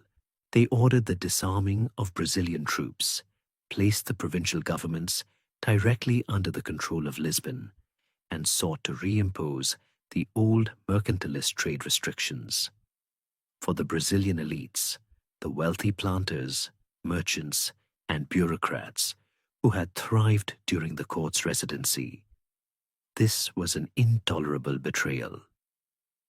They had tasted economic freedom and political importance, and they would not give it up without a fight.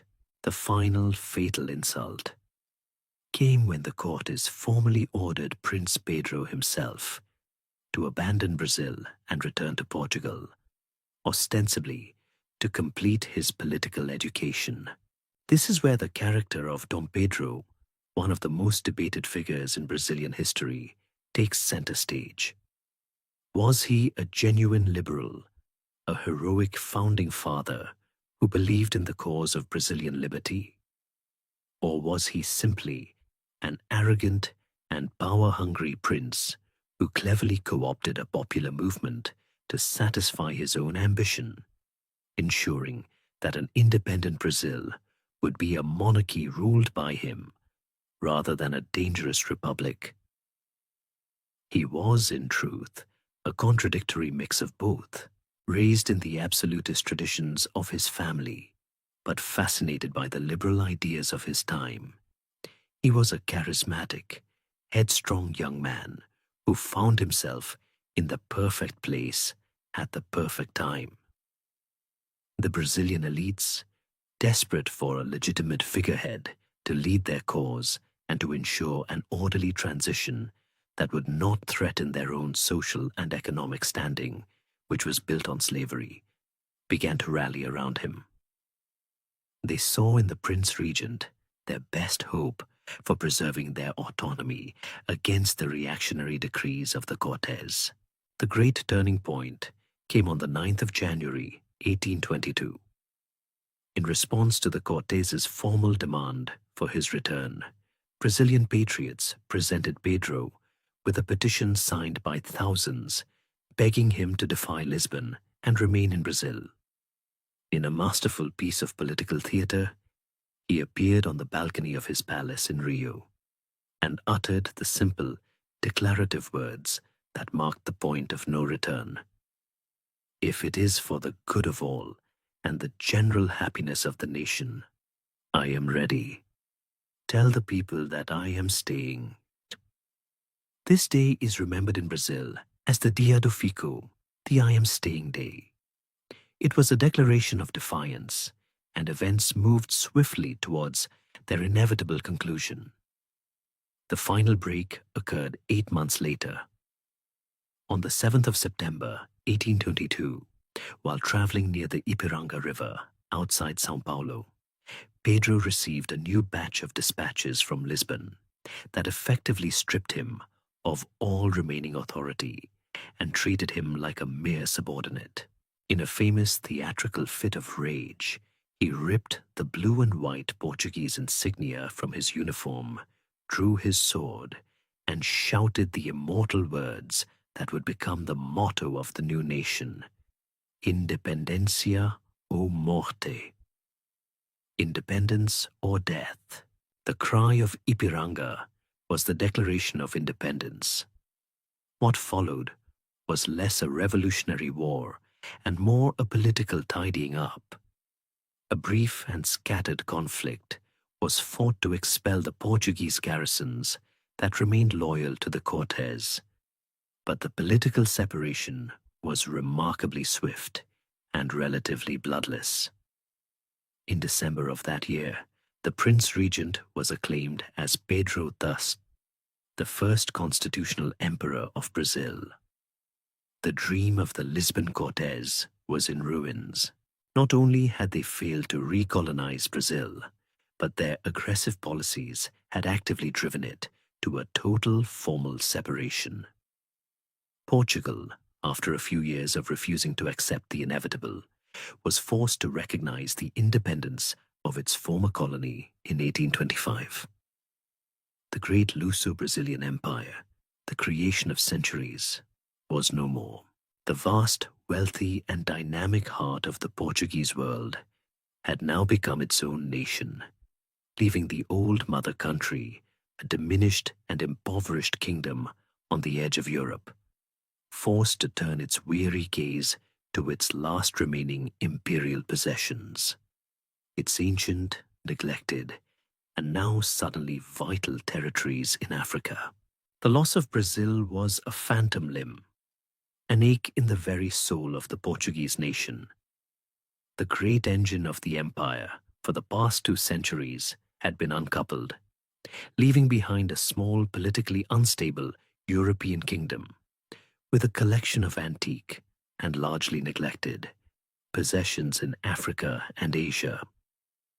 For much of the 19th century, these African territories, Angola on the Atlantic and Mozambique on the Indian Ocean, were little more than coastal trading enclaves and penal colonies. Their primary grim purpose had been as feeding ports for the now abolished, though still illegally practiced, slave trade. The vast interiors of these colonies were a mystery, a blank space on the map controlled by powerful African kingdoms, and the Portuguese presence was often limited to a few crumbling stone forts on the coast and along the lower reaches of the great rivers. The Third Empire, as historians would call this new African phase, was an empire in name only, a relic of past glories. But in the final decades of the 19th century, the European attitude toward Africa shifted with a sudden and rapacious energy. The Industrial Revolution had created a voracious appetite for raw materials, rubber, cotton, palm oil, and minerals. Advances in medicine, like the use of quinine to combat malaria, and in technology, like the steamship and the Maxim gun, suddenly made the conquest and exploitation of the African interior feasible. A frantic, competitive scramble for Africa erupted. A geopolitical feeding frenzy as the great powers of Europe rushed to carve up the continent and claim its resources. For Portugal, this new era presented both a threat and an opportunity. The threat was that their ancient, tenuous historical claims to Angola and Mozambique would be swept aside by more powerful industrial nations. The opportunity was to revive their dormant imperial pride, to prove that Portugal was still a major player on the world stage by creating a new, grand African empire. From this mix of fear and ambition, a great national dream was born. It was a vision of a unified, coast-to-coast Portuguese colony, a single, contiguous belt of territory stretching across the breadth of southern Africa, linking Angola in the west to Mozambique in the east. This grand design became known as the Mapa Cor-de-Rosa, the pink map, from the color used to shade the claimed territory on the maps presented in Lisbon and at international conferences. The pink map became an object of intense nationalistic fervor, a symbol of Portugal's historic rights and future destiny. It was to be the glorious third act in the nation's imperial story. To make this dream a reality, Portugal threw itself into the work of exploration and occupation, sending out explorers like Serpa Pinto and Hermenegildo Capello on epic, death-defying journeys across the continent to sign treaties with local chiefs and plant the Portuguese flag in the vast wilderness that lay between their two coastal possessions. The rules of this new imperial game had been formalized at the Berlin Conference of 1884-85, a grim boardroom meeting where the European powers, without a single African present, drew lines on a map and partitioned a continent. The conference established the crucial principle of effective occupation. Historical claims were no longer enough. To have its sovereignty recognized, a nation had to demonstrate a real presence on the ground, troops, administrators, or significant commercial activity. This principle put the onus on Portugal to turn its pink map from a cartographic dream into an administrative reality.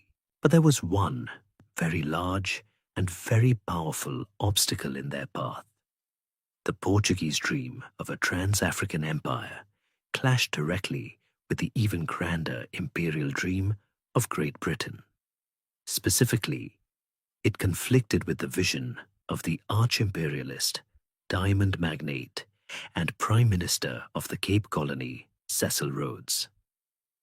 Rhodes dreamed of a Cape to Cairo railway, a continuous, unbroken line of British territory running the entire length of the continent, from south to north.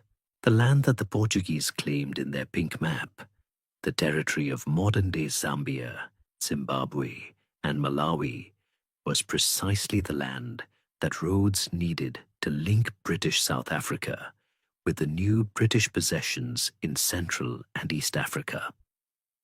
Two great imperial dreams were on a collision course, and one of them belonged to a faded 15th century power, while the other belonged to the undisputed industrial and naval superpower of the 19th century. The crisis came to a head in 1889. A Portuguese expedition, led by the explorer Serpa Pinto, entered the Shire Highlands in what is now Malawi, a region of British missionary activity and a key part of Rhodes's northward path. Pinto clashed with local tribes allied with the British and declared the area Portuguese territory. For London, this was the final provocation. Rhodes and his powerful allies in Parliament demanded action. In January of 1890, the British government of Lord Salisbury, a man with little patience for the historical pretensions of weaker nations, delivered an ultimatum to the government in Lisbon. The document was stark, simple, and brutal. It demanded the immediate and unconditional withdrawal of all Portuguese forces from the disputed territories. There was no room for negotiation. The implicit threat was clear. If Portugal did not comply, the British Royal Navy would blockade Lisbon and destroy what was left of the Portuguese Empire. For Portugal, it was a moment of absolute national humiliation. Faced with the certainty of a catastrophic war they could not possibly win, King Carlos I and his government had no choice but to submit. They bowed to British demands. The news of the capitulation was met with a firestorm of popular fury in Portugal. Riots erupted in Lisbon and Porto. The public saw the ultimatum and the government's meek acceptance of it as the ultimate betrayal, a devastating blow to the national honor. The monarchy, already fragile, was irrevocably damaged, seen as weak and subservient to foreign interests. The dream of the pink map, the great hope for a revived imperial destiny, was dead, torn up by a single diplomatic note from London. Portugal would go on to consolidate its control over the territories it was left with, Angola and Mozambique. But the grand coast-to-coast vision was gone. The 1890 ultimatum was a brutal lesson in the new realities of power.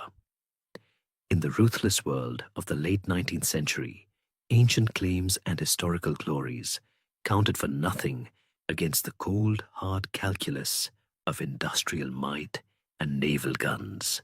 The humiliating sting of the British ultimatum did more than just tear up a map. It wounded the national soul, contributing to a growing sense of disillusionment that would ultimately topple the monarchy itself in 1910. Through the chaotic early decades of the 20th century, as Portugal experimented with a volatile republican government, its focus remained fixed on its last great imperial project, the consolidation of its African possessions. The age of coastal forts and tentative inland trade gave way to an era of conquest and administration.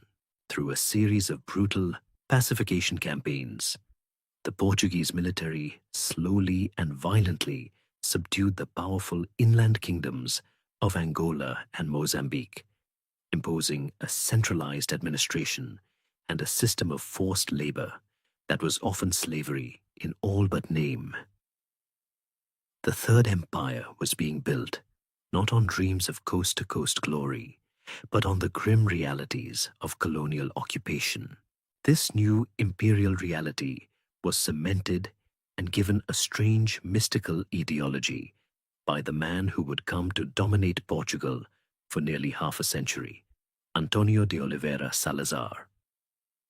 Rising to power in the 1930s, Salazar established the Estado Novo, the new state, a deeply conservative, Catholic, and authoritarian regime that would keep Portugal frozen in time while the rest of Europe modernized around it.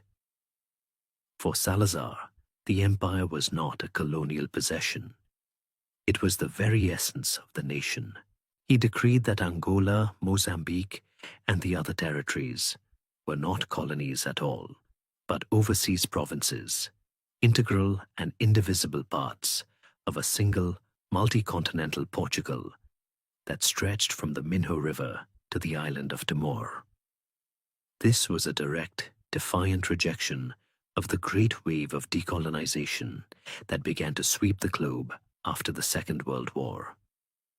As Britain, France, and Belgium began to grant independence to their colonies, Salazar's Portugal stubbornly insisted that its empire was eternal and non-negotiable. To justify this increasingly anachronistic position on the world stage, the regime embraced and promoted a powerful sociological myth known as Luso-tropicalism. Developed by the Brazilian sociologist Gilberto Freire, this theory argued that the Portuguese were a uniquely adaptable and humane type of colonizer.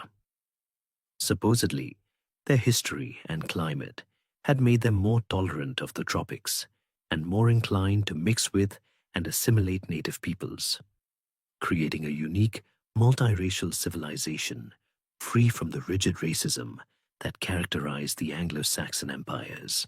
It was a comforting and seductive idea, a narrative that painted the empire as a benevolent family of nations, and it became the official propaganda of the state.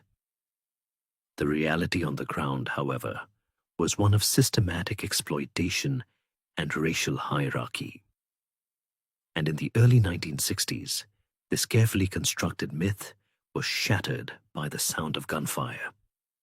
Inspired by independence movements across Africa, nationalist guerrilla armies rose up simultaneously in three of Portugal's overseas provinces: Angola, Portuguese Guinea, and Mozambique. Thus began the final tragic and ruinous chapter of the empire, the colonial war. For 13 long years, the small, impoverished nation of Portugal fought three simultaneous, unwinnable counterinsurgency wars on a continent thousands of miles from home. The conflict consumed the country. A huge portion of the national budget was diverted to the military. An entire generation of young Portuguese men was subjected to compulsory military service, conscripted to fight and die in the jungles and savannas of Africa for a cause that seemed increasingly pointless and anachronistic. The wars were a slow, bleeding ulcer, draining the nation of its youth, its treasure, and its morale, all while earning it the condemnation of the international community as the last stubborn colonial holdout. The end came not from the battlefields in Africa, but from the barracks in Portugal. The very instrument of the state's colonial policy, the army, would be the agent of its demise. The junior officers, the captains of April, who had borne the brunt of the fighting, grew tired of the endless, senseless conflict. On the morning of the 25th of April, 1974, they launched a military coup in Lisbon. It was one of the most remarkable revolutions in modern history. It was swift, decisive, and almost entirely bloodless. As the tanks rolled through the streets of Lisbon, they were met not with resistance, but with joyous crowds who flooded the streets to celebrate the end of 48 years of dictatorship. A woman working at a flower stall began placing red carnations into the muzzles of the soldiers' rifles, a gesture that was repeated across the city and gave the revolution its beautiful, peaceful name, the Carnation Revolution. The new democratic government's first priority was to end the wars.